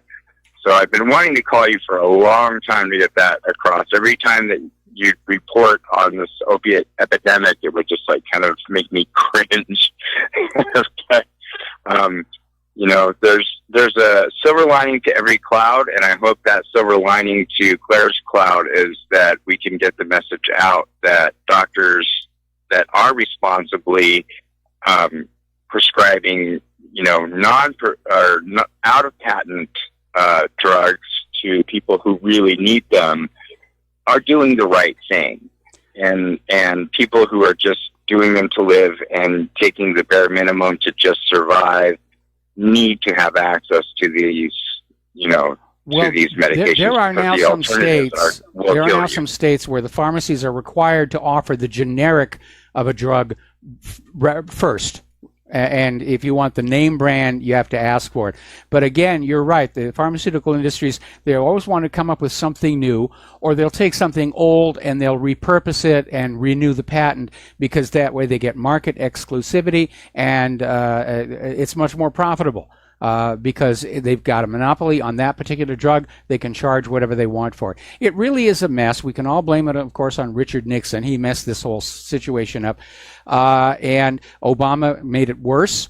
And as a result of all this politicking and profit-taking and lack of any care for human suffering, that's why the United States has the world's most expensive medical care, but it's something like 33rd in quality. We're down there. Cuba has about the same actual efficacy and quality of healthcare as the United States at a tiny, tiny fraction of the price. Anyway, Glenn, all I can say is good luck. I hope you win your case. I know from my brief time with a back injury how absolutely debilitating it can be, and especially because since nobody can actually see that you're broken or bleeding, a lot of people just they say, how bad can it be? You're not bleeding and you're not broken, but they don't realize how bad it is because of how many nerves run through that spine. So good luck, and I hope you find your way out of that homeless shelter and into something permanent in the near future. And we're going to let you go here and switch over to Dustin in New Jersey. Aloha, Dustin. Welcome to the show. What's on your mind? Was his name Glenn from California? Yes. Yeah, Mike, the same over in Europe, though. As soon as the refugees come in, they put them on, they give them welfare, they give them all this money, and the indigenous population get a pat on the back and live in a tent under like a bridge in Paris or something. Yeah, it really is. It's become a universal thing here, where all of these migrants and refugees and illegal immigrants are a higher priority for these governments than the people who've lived their entire lives. And it has to be part of this globalist New World Order agenda, because all of these countries seem to be doing exactly the same thing, giving a higher priority for social services to these people who have just now shown up. That's the link, Mike. That shows you they're all on the same page. Yes. That's not a hard thing to figure out. Hey, Mike, with Bush, if we ever had an EMP, we can round Bush up and we can have him pick cotton with his mouth. He'll never be able to talk again for a long time. Well, that would be a blessing, I think. Piece of garbage, him. His father's a piece of garbage. The Bushes, the Clintons, like I said, oligarchies, left, right, up, down, don't matter. Mm-hmm. It's all on the same coin. It's the same group. Yeah, what a comment, right? Like, I wonder how many maids his family's got for $1 an hour. Like that. Who knows? That's the thinking. Who knows? And it is rather amazing that you will see. Maybe that's his plan. Maybe George W. Bush wants to be able to hire illegal immigrants for $1 an hour for some project that he's working on. And Mike, I want to talk about. I watched the rerun of Tucker Carlson. They had this guy on who was from Bush Cheney administration or whatever, and he was bringing up like the same story: Russia meddling, Iran, 1,000 years, this or that, and Tucker Carlson kind of tried to call him out. Says that's propaganda, and the guy even laughs it's all, they think it's all like a joke. Yeah. Like it's the game. It's, what's sad? Like, it's like, these people are supposed to be like human beings. Like, if you look at it, they just lie. Like who does this? Like, of a real human being. You know what I mean? Like how can you, like, to look into a camera in front of like millions of people and just do this? This is the kind of mentality these people are. They're just garbage. Mm-hmm. I mean, to me, they're roadkill, Mike. Like, I really don't. I wouldn't have a problem if they just got shot in the head and left on the side of the road. Okay, I don't want to cross that line. I want to see the legal process work the way it's supposed to under the Constitution. And that is that politicians who are corrupt, politicians who are involved in the drug trade, politicians who are involved in assassinations suffer the legal consequences for those crimes. I don't want to get into this idea of vigilante justice or I'm still opposed to the idea of a violent revolution or a civil war. And I understand I'm sorry one could. I said that, Mike, Mike, I get mad. Mike, they're responsible for they kill men, women, children, and babies in Syria. They just don't care about human life. You know what I mean? Like, I understand that. I just don't want to sink to their level. I want all of us to be better than they are in terms of the fact that we support the rule of law, the Bill of Rights, the Constitution, that we play by the rules, and where necessary, we show mercy. And I don't want to get a frenzy going here. I want to see the guilty punished. I really do. But as we value our self-image of being Americans, we have to make sure that we don't punish people who don't deserve it, that we protect the innocent, that we protect the other victims. With all these politicians trying to frame each other, there's a certain degree of caution that needs to be exercised, I think. We need cool heads to prevail. And as I said, we have to be better people than they are. But our own institutions don't support our own rule of law. Like, where do you go then? Like, you know what I mean? Like, where does it end, or where do you start or end? If our own institutions are corrupt, like, where do you go for justice then? I still think we're headed for a Soviet Union-style collapse in this country, and at that point, ordinary people like you and I, we get together and we set up a whole new country. And we tell that previous generation of professional politicians, you are banned from taking part. And we're going to tell everybody who's a dual citizen, you are not allowed in the government. We want loyal Americans only in this government. We don't need people who are loyal to a foreign government. And we basically just start the nation over, and we just come up with additional safeguards to prevent the kind of corruption that we've seen in this country for the last 100 years. And no more private central banking. Yep, got to get rid of the Federal Reserve. Yes. And go back to an honest monetary system. And thanks, Mike. Have a good show. All right, thanks an awful lot. Have a good weekend. Okay, getting back to the news here. Let's see. The other day we were talking about how political correctness and all this gender nonsense has just gone over the top and had led schools to cancel the traditional father-daughter dance. Now, this is an old tradition, and they were having them in the schools when I was a kid, and it was just something that happened every single year. Dad got to take daughter to the dance, teach her how to dance, teach her the etiquette. And apparently this decision by this school in Staten Island, New York, to postpone the father-daughter dance has triggered a backlash. Now, the school basically has postponed and is thinking of canceling this over New York's new gender guidelines that are there to create a more inclusive space for transgendered people. In other words, you're no longer allowed to say, this is a man, this is a woman, this is a mother, this is a father, this is a son, or this is a daughter. They are all now shrunks, or whatever the name they're going to come up with it. So we can't have a father-daughter dance. We can have a shrunk dance, which means anybody can take anybody to the dance, and that kind of defeats the purpose. But people are saying it's got to stop. It's turned into complete, utter nonsense. It has to stop. There are men and there are women, and there are some very confused men and very confused women. But this idea of saying that we cannot have gender labels, or that if we're going to have gender labels, we have to have 50 of them, that's just pointless meddling. It's to keep us all distracted from what's going on.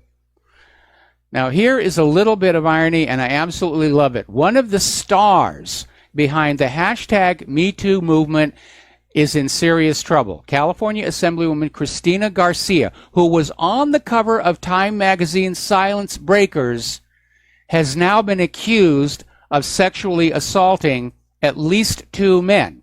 Apparently, she has a trouble with alcohol, and when she has a little too much of it, she gets very gropey and assertive and aggressive. And there have now been 2 complaints filed against her. And by the way, have you ever noticed that only ugly people have sexual assault claims filed against them? Because obviously, if you're approached by somebody who's very good looking, it's a validation. You feel good about it.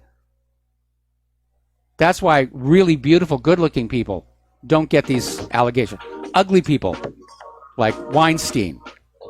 We're going to take a break for commercials. We got a call waiting on the line. We'll be right back. And aloha, America. Welcome back to the show. We're going to go to the phones now. Dennis in Florida. Aloha, Dennis. Welcome to the show. What's on your mind? Hey, aloha, Michael. You know, I always get a kick out of listening to you and the fellow from Jersey talk. He's very informed. I mean, it's amazing. And I just got to ask you, how does it feel to be the modern-day version of Jimmy Stewart as he portrayed in that movie, The Man Who Shot Liberty Valance? You remember he was a lawyer that didn't want to pick up a gun? Yeah, I did see that a long time ago. Well, yeah. John Wayne is trying, always fighting his battles for him, it seemed like, and, but it's kind of funny because we are in a conundrum where we're told by liberty compatriots, okay, that the tree of liberty must be watered with the blood, from time to time. And yet I know we really don't want to go to warfare or start, with warfare with guns and stuff like that. Because quite frankly, yeah, I believe that we will wind up losing just too many, and the weapons are too numerous and too far advanced. This immigration thing. If you go to a Walmart at night, you see all of the Guatemalans and the San Salvadorians and your typical brown people that are in there. The fellow mentioned about he was in New York and they're picking apples. Yeah, they're up by the greenhouses in Orange County. They're there all summer long and probably in the wintertime too. They're at the Home Depots, but they're not working for $1 an hour. They're making, fairly good money. In fact, they even unionized, if we remember, some years ago. They actually had guys who were acting as their representatives to broker for them with the contractors at the Home Depot. Wait a minute. The illegal immigrants formed a union? Oh, yeah. That's a little out there. They had a different city. Yeah, in different cities, they would have a guy there that was appointed, and he was like their broker. Maybe he spoke English better than them. I see my brother had worked on his house, and they just dumped off some kid who didn't even speak English. But he knew how to use a pick and a shovel, and knew how to use a chisel. He knew how to do stonework. He was gifted. And so some of them aren't, gifted in what they do. But but the fact remains, they're not really getting paid $1 an hour, but they're getting some sort of a wage.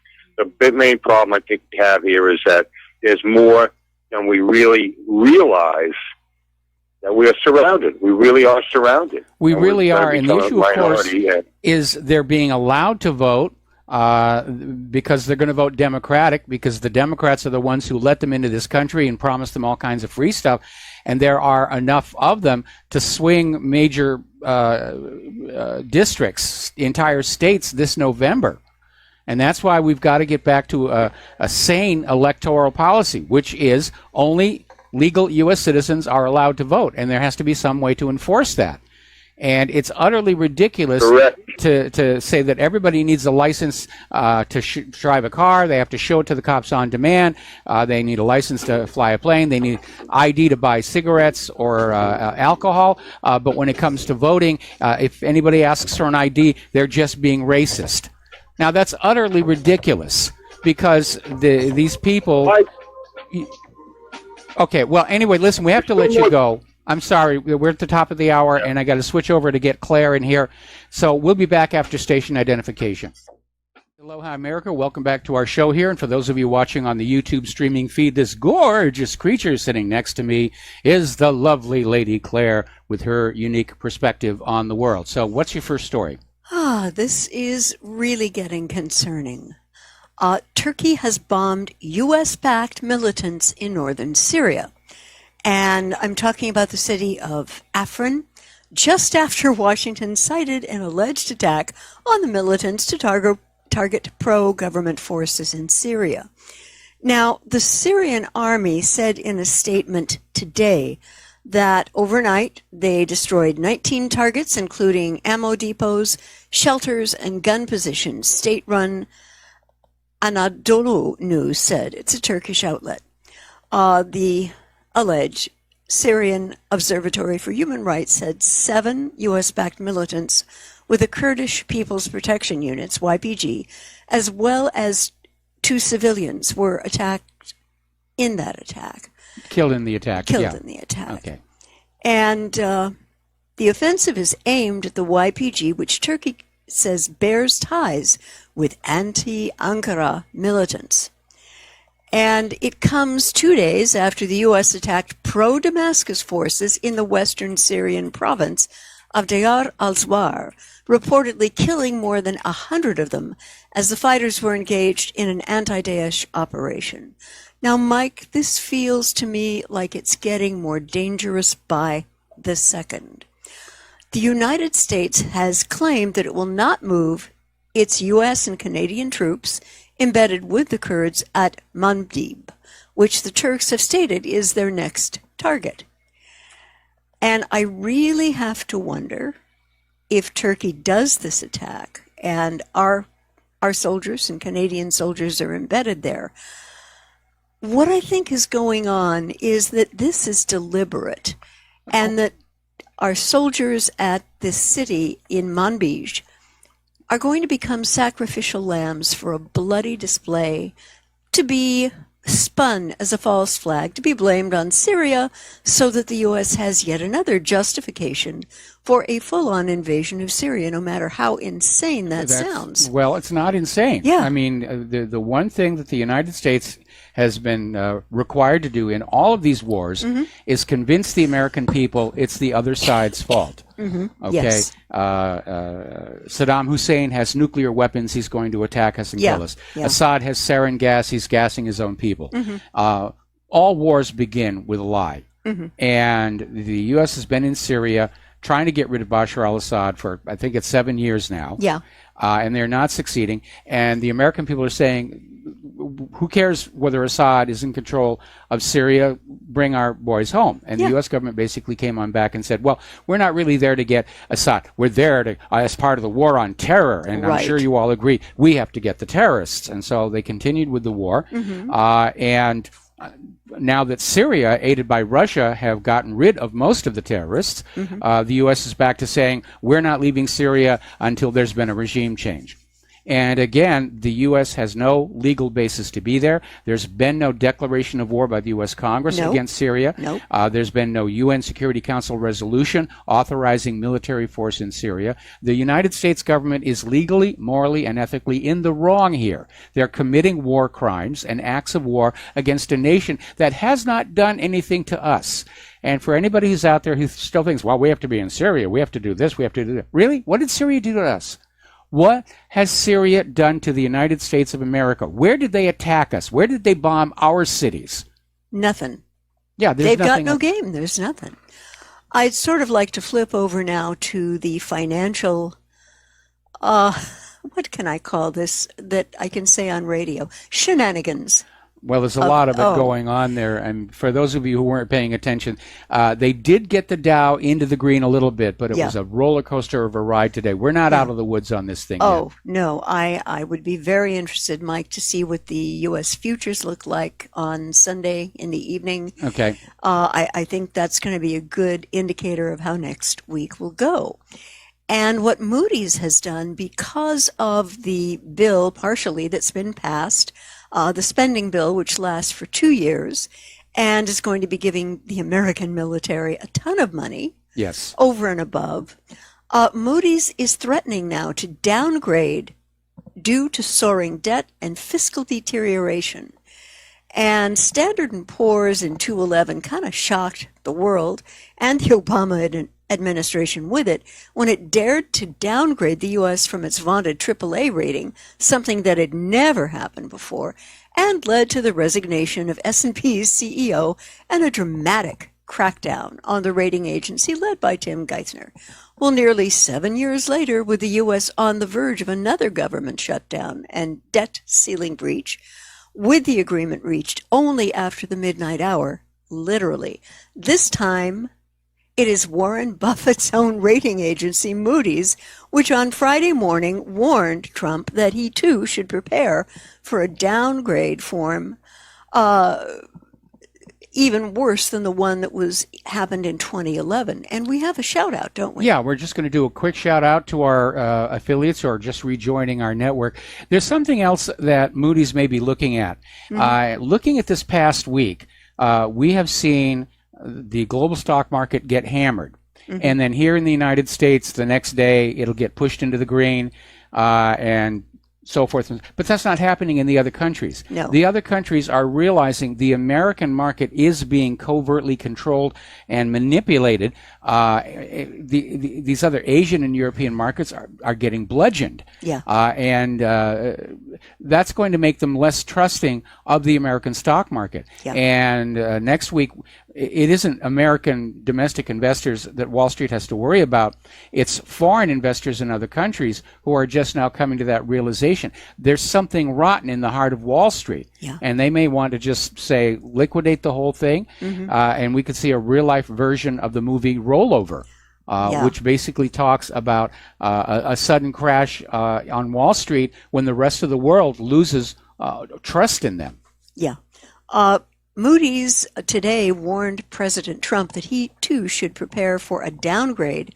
And the reason is Trump's and the Republicans and Democrats' aggressive fiscal policies, which are going to sink the U.S. even deeper into debt, insolvency, while widening the budget deficit, resulting in what they call meaningful fiscal deterioration. Well, I mean, it's common sense. Yeah. You know, Trump gave these huge tax breaks to the wealthy individuals and wealthy businesses. Mm-hmm. Then he passes a budget that just has this huge increase to the Department of Defense. And by the way, the war machine got double the increase that non-defense spending got.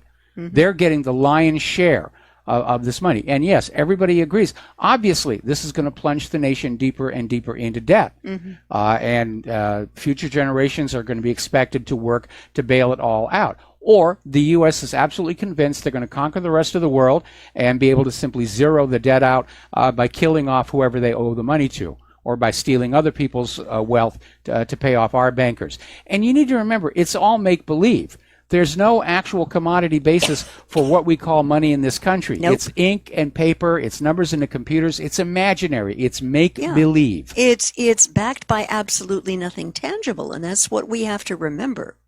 And getting on to the beginning of the crash, B of A apparently called it right, and here is what it thinks is going to happen next. Last Friday, just before the market imploded on the higher-than-expected hourly earnings print, they published a Bank of America note titled "Our Sell Signal Was Triggered" on 30 January.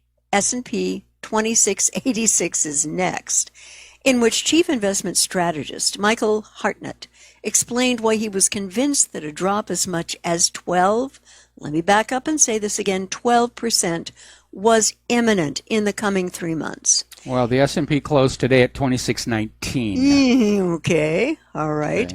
A little bit under. He pointed to a proprietary bank indicator that, when triggered, had correctly predicted a drop that averaged 12% over the coming weeks, and that's going to be tough. With the S&P trading 100 points below his target just 1 week later and 300 points below where it was just last Friday, we can now say that this indicator has been accurate on 12 out of 12 occasions, and you can't have better accuracy than that. Mm-hmm. And as you mentioned with the Asian markets, this is getting scary out there, as it appears to have had a domino effect in both Asian and European markets. I mean, people are spooked. They absolutely are, and more to the point, they're not responding to the upshove of the plunge protection team. Yeah. It used to be that when the market would start to go down, the plunge protection team would step on in there and they'd buy a huge amount of stock of the indicator issues from which these Dow Jones, S&P, and so forth, NASDAQ are calculated, and that would drive it back up again. And people would say, oh, the market's going up, and they'd buy back in and they'd keep the movement going. But unfortunately, too many people understand that's what's been going on. They understand the market is hideously overvalued, and they're not responding. They're not taking the bait. And that's why they've been having so much trouble these last few days. And if you look at the volume numbers on the Dow Jones, there's a huge amount of trading going on, huge number of buys going on, trying to keep the market up there. But there's nothing to support the market other than this illusion of supply and demand, because the value of the underlying stocks just is not there. We're more overvalued now than we were in 1929. And that does not augur well for any kind of an economic recovery in this country. No, it basically, we're looking at another great crash. The PPT is trying to prevent it from happening, or maybe they've decided they're going to have a slow motion decline so that there isn't a panic. A graduated fall. A graduated fall. Yeah. But they can't keep, at the point where they can't keep that illusion up any longer, people are going to start bailing. And the first ones out are going to get their money out of the stock market. But because the underlying values of the stock are so far below the trading prices, the market's got a long way to fall. And the last people to get on out, they're not going to get their money back. All they're going to have is their last brokerage report with an impressive-looking number on the bottom, and that's all it's going to be, an impressive-looking number. Yeah. I'd like to go over to something that I thought was so hysterically ironic. Apparently, the News Corps CEO rails at dysfunctional online environment. And he took a swipe yesterday. What? Yeah. Particularly at Google and Facebook for fostering a dysfunctional and debased online environment, which harms the news media and responsible journalism. The guy's name is Robert Thompson, CEO of the publishing arm of Rupert Murdoch's media empire, and he stepped up his criticism of these companies. And it's funny, just as the company, News Corp, released its quarterly earnings. He said that the steps announced by Google and Facebook to stem misinformation and improve the quality of online news were modest, but only very modest, changing a digital environment that is dysfunctional to its core. At its core. At its core. Yes. And I would like to offer a word to Mr. Thompson and News Corp. Mr. Thompson, who I believe at one point in time was either affiliated with one of the American alphabet soup agencies. True. A word, please, because the people who get into the highest echelons of those kinds of businesses are, well, present and former spooks. What can I say? Yeah, Mockingbird. Yeah. Operation Mockingbird. A lot of the independent media, completely distanced from Google and Facebook, do a very creditable job of reporting the truth. And that is why, and I know you're sore about this, you're losing viewership while we, at sites like WRH, are gaining. Now, I don't want us to get into being smug and self-satisfied here, because in point of fact, right now, we are coming up on what is going to be a major battle between corporate media, which is trying to make the whole Russiagate, FISA-gate, Obama-gate, Hillary-gate, make it all go away. Yep. And those of us in the independent media here at Republic Broadcasting, WhatReallyHappened.com, who understand it is imperative for future generations of Americans that this scandal be dug on out and exposed to the light of day for all to see. Yes. And so it literally is a fight. It's a fight in cyberspace, in the virtual world, which is a great place to have a fight because nobody really gets hurt unless you're a Michael Hastings or something like that. Oh, boy. But it is. We're heading into a pitched battle. And as Michael Herzog was saying on his show, it's going to be a really interesting year. Yes, definitely. And I would also like to observe that our reporting is neither debased nor chaotic. It is as factual as humanly possible and does not support either U.S. government narratives, usually leading to wars, or U.S. government agendas, the primary purpose of which is to achieve U.S. global hegemony and domination. We are nonpartisan. Yeah, we hate not corrupt going people of there. all parties. Yeah. We hate the corrupt people of all races, creeds, colors, religions, and orientations. We're equal opportunity haters of evil. What can I tell you? That's it. I like that. That's a good one. Yeah. I'm going to get a T-shirt made up of that. Okay. The war going on 16 years and billions and trillions of dollars later in Afghanistan is hitting a very interesting area. They're starting to fight and engage in northern Afghanistan with the Chinese Uyghurs operating under the Eastern Turkestan Islamic Movement banner. And they were originally regularly arrested, etc., about a decade ago in the U.S. invasion and occupation. And the recent U.S. airstrikes in the area, along with the Chinese-Afghan border, have been increasingly targeting their forces as well as Taliban in the area. Why the U.S. is suddenly interested in targeting them is unclear, though NATO issued a statement suggesting it was to prove to them that cross-border attacks weren't safe. Either way, the Chinese are expected to be quite happy about this. I can imagine that would be the case. Yeah. But again, I think the U.S. is in Afghanistan for the same reason they're still in Syria. They don't want to admit they've lost this one. No. And, of course, the northern part of Afghanistan, the U.S. wants to be in control of the pipeline right of way. Right. They want to be in control of the opium fields. And the Taliban, though, of course, they're in those eastern mountains, which are it's the most difficult terrain. the Afghanis have the home court advantage. It was in those eastern mountains that the Soviet Union met its defeat. Yeah.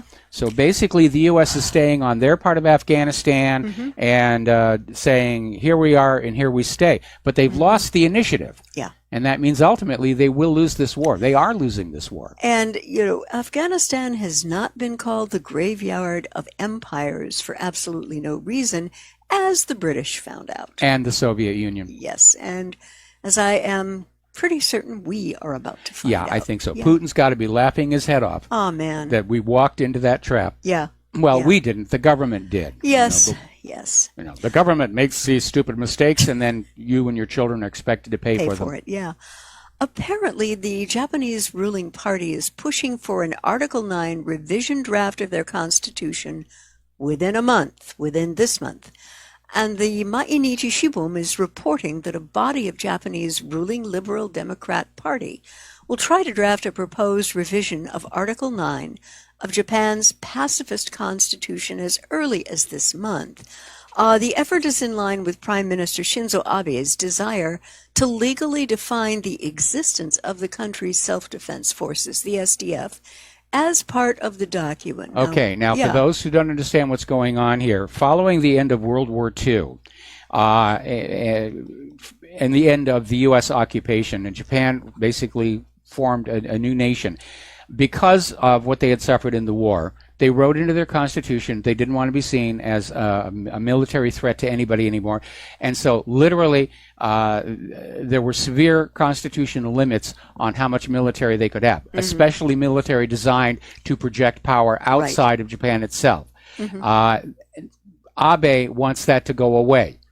His goal is to reassert Japan as at least a regional power, if not a global power. And one thing I'd like to observe is that if the Japanese Prime Minister is looking to get this passed before the end of this month, and folks, the end of February is only 19 days away, it doesn't augur well for peace between North Korea and her neighbors, particularly South Korea and Japan. And there's a long-standing enmity between the Japanese and the Koreans. All right, we got to take a break for commercials. We'll be right back after these few words.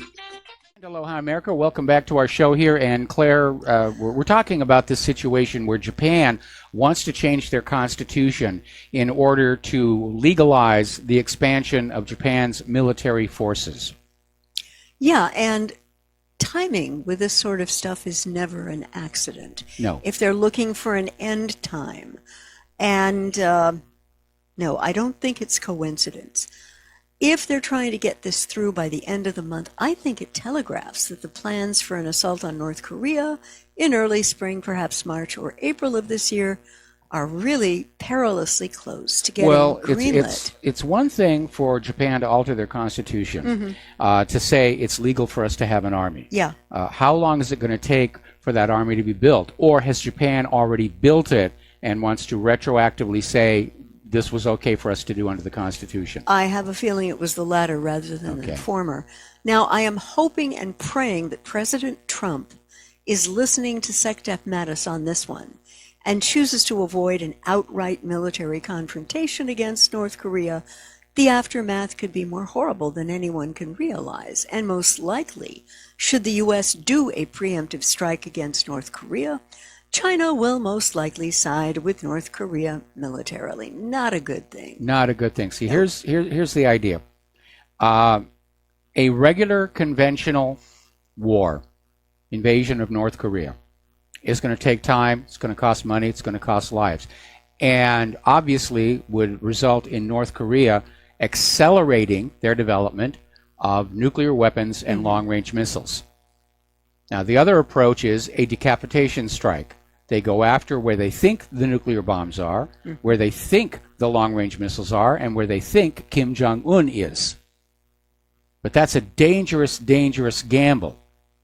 Because once the U.S. does that, if there are any long-range missiles and nuclear weapons left, if they didn't get Kim Jong-un, then there will be a retaliatory strike against the United States, probably where they can reach it, which would be right here, or up in parts of Alaska, or into U.S. military bases on Guam and Japan. Kadena Air Base, for example. Yeah, that's not good. I would like to take a look at a proposal that President Trump has made in terms of the civil service. And it's very simple. Hire the best and fire the worst. Which sounds like common sense, but believe it or not, civil service doesn't work that way. No, and the measures will be outlined in the budget plan that Trump will be sending to Congress on Monday. And whoever said this spoke on condition of anonymity because the budget hasn't been released. This makes absolute sense to me. Why can't we hire the best and the brightest and let go of the deadwood? The unions. Yes. Once you're in civil service, it is almost impossible to fire you. Mm-hmm. And after a while, the people who are trying to do a good job get frustrated because everybody around them is saying, don't try so hard, you make the rest of us look bad. Yes. And so they'll leave civil service and they'll go back to the private sector. Mm-hmm. And so over time, you basically get a government that is built up of underachievers who are protected in place because they're unionized. Yeah. It's I'm going to touch on that union issue a little bit later in the show. There has been an act that's being looked at. It's called the Cloud Act. And you have to get your mouth around this acronym. The Clarifying Overseas Use of Data Act, CLOUD, expands American and foreign law enforcement's ability to target and access people's data across international borders in two ways.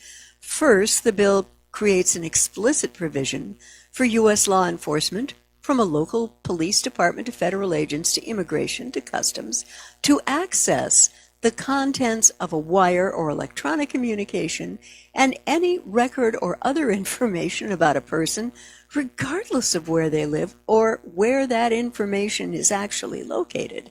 In other words, U.S. police could compel a service provider like Google, Facebook, or Snapchat to hand over a user's content and metadata, even if it is stored in a foreign country without following that foreign country's privacy laws. So I would like to politely suggest to Senators Hatch, Graham, and Coons that you collectively reread the opening statements of the Bill of Rights, particularly the Fourth Amendment, the right of the people to be secure in their persons, houses, papers, and effects against unreasonable searches, and seizures, shall not be violated, and no warrant shall be issued but upon probable cause, supported by an oath or affirmation, and particularly describing the place to be searched and the person or things, etc. To be seized. Yeah. Okay. Basically, the way the government tries to get around this is they're saying all our searches are reasonable. In this age of the war on terror, all of our searches of everybody, that's the reasonable thing to do. Mm-hmm. They're weasel wording their way around it, and they get around the requirement for a specific subject that's the object of the warrant by simply saying, well, we're looking for anything that might be illegal. But that's casting a very wide net. And I wish we had a Supreme Court that would look at this. We got to take another break for commercials, and we'll be right back.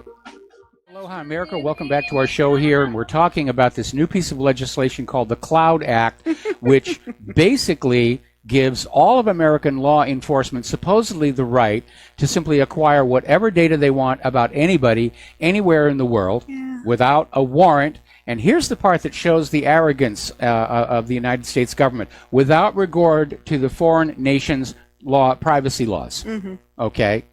So basically, how do you get the other nations to go along with that? Yeah.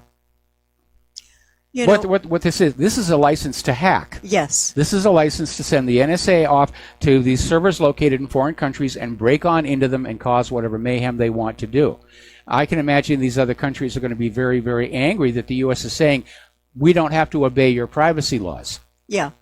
And there's probably going to have to be a test case to say, where is the server's legal residency? Yeah. Under whose jurisdiction does it fall? And I think the common sense idea is going to be that the server's jurisdiction is where it's physically located. If the server is located in Iceland, then Icelandic law applies. Yeah. Until the U.S. wants to invade there, which I'm sure. Boy. And this law, in fact, may be aimed at Iceland, because Iceland has been trying to establish itself as a reputation for computer servers that do guarantee privacy of individuals.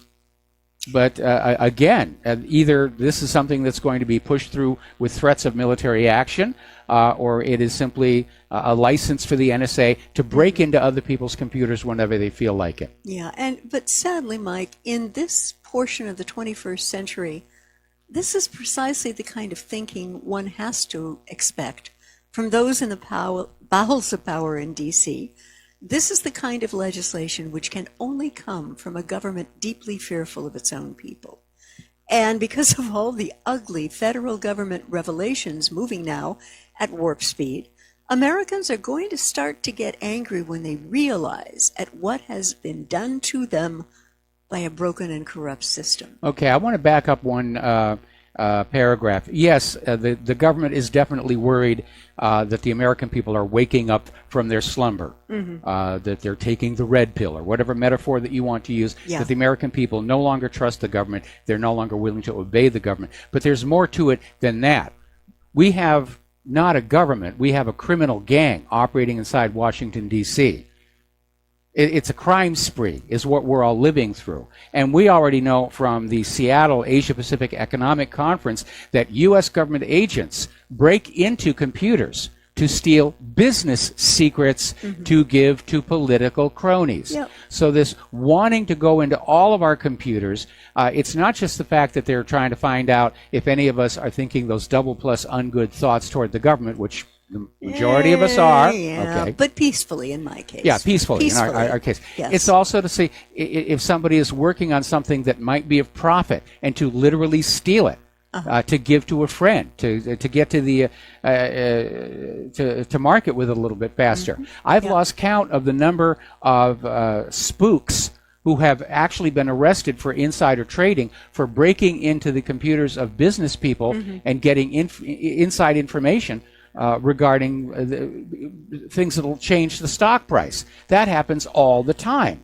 And then, of course, there's the other aspect of being able to find something on somebody that you can blackmail them with to make them controllable. And we've certainly seen indications that some of the people at the highest levels of our government are being blackmailed. And that's not something I want future generations of Americans to have to live under. No. I want young people to have the chance to grow up just being young people. And everybody makes a mistake when they're young. It shouldn't be held over their heads for the rest of their lives. There has to be room in society for a certain degree of forgiveness and tolerance and mercy. But this idea where the U.S. government is simply saying we can look at any computer data anywhere in the world on anybody without restriction, that is tyranny and dictatorship etched in silicon. Right. Going over to the world of education, this almost was funny to me. Attempting to deliver failing grade to Betsy DeVos, teachers were locked out of the education department in Washington, D.C. And apparently teachers groups, parents, and students were barred from entering the Department of Education on Thursday, the anniversary of Betsy DeVos's confirmation as Education Secretary, to present her with a failing report card, alongside tens of thousands of comments from teachers who disapprove of her performance leading the nation's public school system. Well, you know what this is? This is a backlash to DeVos saying that Common Core has to be ended. Yeah. And, of course, the schools don't want to have to buy all new textbooks. No. There are certainly liberal educators who are fully on board with dumbing down the students with Common Core. They don't want to they don't want to have to go back to actually teaching kids how to think. Oh, but it gets better. Oh, please tell me. This is a remarkable moment. This is the first time that I have ever been to this building where we were not let in, said Randy Weingarten, AFT, that's the American Federation of Teachers Presidents. In categories including protection of civil rights and equality in schools and ensuring funding for low-income students and students of color, DeVos received an F grade across the board. Now, Mike, I have to tell you, I found the optics of blocking the teachers from the buildings a little more than heavy-handed. But let's back up. I think we need to take a look at this from a very unique perspective. One of the things DeVos has wanted to do is to privatize education, which means all the teachers in the teachers' union no mas, unless they can pass the requirements for teaching in a private school. You know, that's a very important thing right there, because I'm old enough to remember when teaching was a profession. And teachers, they had to go to college, they had to have a teaching credential, there was proficiency testing, there wasn't a union to protect them and make sure that they didn't get fired even when they did something wrong. And of course back then you didn't have this runaway epidemic of teachers having sex with their students, which we seem to have today. When teachers became unionized, observers said this is going to destroy education, because once the teachers have a union, they won't feel that they need to excel at teaching. They'll just kick on back and go through the minimum work, and if there's any kind of a comment, the union will step in and protect them. And it took teaching from being a profession and turned it into a trade. And so I have to say, I'm in agreement with Betsy DeVos on this one, just as I'm in agreement about getting rid of Common Core. Now, if we are going to make America great again, it begins with a true education system that educates rather than indoctrinates. And that means going back to the basics, okay? Mathematics, science, engineering, language, how to think, how to analyze, how to solve problems. Amen. And leave off all this nonsense about human-caused global warming and gender studies and white privilege and all this other nonsense, which you can't get a job with that. No. You know, you come out of college, you know, what did you study? I studied white privilege. Well, we don't have anything in the job to say with it. You know, we give you a mop and a bucket.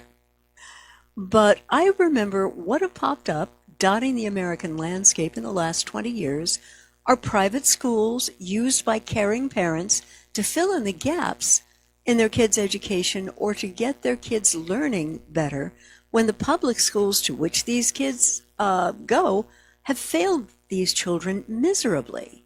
And Mike, I have to tell you, I have no problem with these schools being franchised when their approach seems to be doing the job of educating kids and well. Well, they are. And I want to share an insight with you. And I've mentioned this before, but it's worth going over again in the context here. I have had 2 times in my life when I was a teaching position.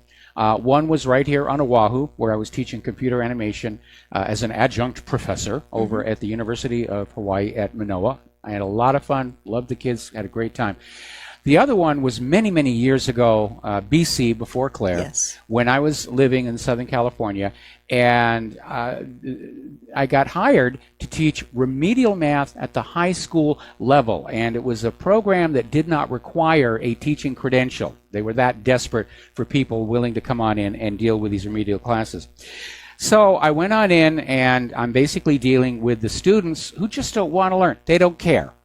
They really don't. But being the kind of person I am, I attracted to me some of the smarter kids who wanted to come on in and learn things about math that weren't being taught at that level. So we set up this little ad hoc club where we would meet during the lunch break. Everybody bring their little brown bag, and I would teach them how to use a slide rule, which tells you how long ago this worked, that this all happened. We were using slipsticks, and it was before affordable pocket calculators. And then all of a sudden I get hauled in before the administration, and I get screamed at because the parents of the kids who didn't want to learn anything were upset. Why aren't our kids being taught how to use a slide rule? And I was basically told, you cannot teach any kids anything that is above what all the kids know. And so it was a classic case of creating the illusion of an equal education by pulling that top down because the bottom didn't want to be pulled up. Lowering the standards, basically. Lowering the standards. And that's why after the year was up, I left. I wasn't going to go along with that because they were cheating these kids. And so inevitably, the problem with an education system built like this is everybody's coming out with a legally mandated minimum education, and nobody's allowed to go for anything higher. Nobody's allowed to aspire to be a better student. And so as a result, that's one of the reasons we've lost our manufacturing. We don't have a population of people who have the basic skills necessary to be good workers in a manufacturing environment. And that's one of the things that help motivate Wall Street and corporate entities to send the manufacturing overseas, where they know how to make things, where the workers have skills rather than political indoctrination. Yeah. And one of the couple of schools that come to mind are the Kumon schools, which are all over, and Mathanasium, but there are many others. Well, there's the Kamehameha schools right here in Hawaii. Oh, yeah, of course. So what I think DeVos needs to think about doing is creating one private school, little pilot project, in a city like Baltimore or Detroit, where public education has gone horribly wrong and awry. And here are some numbers that will just blow your mind. In public Detroit schools, 93% of their kids are not proficient in math, 96% not proficient in reading. How does this happen, Michael? It just drives me nuts. If you can't read and if you can't do math, you are of no good to an employer. Period. End of discussion. Yeah.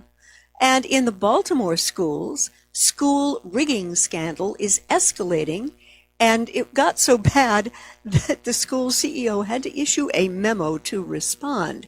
Now, if programs like those offered by these private schools can actually work in tough cities like Detroit and Baltimore, where things are very bleak, they can work anywhere in this country, you know. And I wish that maybe Kumon or Mathanasium would talk to Secretary of Education DeVos and say, listen, we're willing to do this, and we're willing to do more than that at the corporate level. We will establish school, or we will go into a school that's been failing. We're going to turn it around. That would be a really brilliant thing for them to do. That would be a brilliant thing to do, but you've got to have a political structure that is willing to do that. Yeah. Okay, and when you have a government that wants the next generation unable to think, unable to analyze, unable to figure things out, then anybody who wants to really bring better education to the kids is going to run into a brick wall, the way that I did. Yeah, they're going to be kryptonite. Yes. Do you remember that marvelous Olmos film, Stand and Deliver? Yes. It was based on a true story. Edward James Olmos, oh, my gosh. And what this Hispanic teacher did in East LA, tough, rough. Yes. I know, I've been through it. But he convinced his kids that they could do advanced math and do it well. And he said to them, you are all descended from some of the greatest mathematical minds in the world, the Aztecs, the Toltecs. Yes. Use that heritage, use that part of your DNA. And the kids came up so fine in the math competition that the board that was holding this test said, well, they had to be cheating. And, those kids must have been crestfallen, and so was the teacher. They came back, they took it again, they nailed it. Yep. Brilliantly. And that teacher resigned because of all that went against him. And that's a bloody shame. I hope that they found in a private school a place that was going to respect and appreciate what they brought to the table. Well, there's no question the education system is a mess, certainly at the K-12 level, which is where my bad experience was. And again, when I was teaching out here at UH Manoa, I really did enjoy it because there the kids, they wanted to learn. We were going through a period here in Hawaii where it was thought we were really going to become a fixture in modern film production. And I don't mean things like Lost or anything. We were trying to get an incentive program going where we were going to have computer animation companies here. Because Hawaii, we're an island in the middle of nowhere. We don't have a lot of natural resources. We can't support heavy manufacturing. The agriculture is almost completely gone. It's been taken over by real estate developers. But we've got lots of office space and we've got electricity. We could have computers, and it's a pleasant place to live and work. Oh, yeah. And so we wanted to basically, following on the history of Square USA, and there was one other Synchromic Studio. We wanted to have a permanent computer animation industry here, and that was why I went into the UH system to try and basically start this process of pre-training a workforce And unfortunately, then the state government cut the film tax incentives program, and everybody went down to Australia to get their movies made. Or other places. Yeah. New Zealand. Yeah, definitely. So that was kind of the end of that dream. Mm-hmm. But it was an exciting time. Everybody was in that class looking forward to having a job making movies or computer games, video games. And remember, Disney came down and snatched a few of them? Yes. Remember that? Disney was actually on our campus toward the end of the year, recruiting our students away. And I said, I didn't educate you all to run off to that Mickey Mouse outfit. You're supposed to stay here and help us build our own indigenous, but it didn't work on out. Yeah, but it was a recognition that we had a good program. Yeah. And it wasn't just Disney. Digital Domain was out there. Yeah. Weta was up here. Yeah. Yeah. Anyway, we got to take a break for commercials. We're going to be back with the last segment of our program on this Pauhana Friday after these few words. And aloha, America. Welcome back to the show here. And the open mic was very innocent, dear. Yes, it was. Well, we actually need to fix that sign so it actually goes on when the microphones are hot. But I would like to share with our listeners and viewers, apparently the glyphosate in the LA River is a problem, and a lawmaker is trying to get the Army Corps of Engineers not to use it anymore. And they're describing it as a poison of the LA River, and it's become so awful and so contentious that a congressman from the area has urged the U.S. Army Corps of Engineers to stop using the weed killer. And over the past couple of years, the use of glyphosate to control weeds and other vegetation around the LA River has people very concerned because of the links to cancer, birth defects, and reproductive issues. Now, the EPA claims that glyphosate is not carcinogenic, but pretty much everybody else disagrees with them. And it's likely that the EPA would approve Agent Orange for use as a fertilizer if Monsanto ramped up its lobbying efforts just a little more. I think you're probably right. Yeah. And I have to wonder with what the Monsanto Corporation bribed or threatened the decision makers at the FDA, etc., to claim that glyphosate is not carcinogenic. And I would like to invite everyone who thinks that everything that the EPA and FDA say is absolutely true. Please take a look at this article if you still believe that. And in the Tooth Fairy, etc., etc. A scientist attacked for proving GMO dangers with defamation suit. And he won it in a French court. Yes. The article went on to state, remember Professor Gilles-Éric Seralini and his research team at the University of Caen in France? They provided pictures of rat-fed Monsanto GMO corn saturated with Roundup weed killer, which is part of the glyphosate. Okay, yes. Okay, I want to clarify the methodology here, because we ran this experiment, where we reported on this experiment, rather, at whatreallyhappened.com. There were 4 groups of rats. One group of rat was fed natural corn. The second group was fed Roundup Ready corn.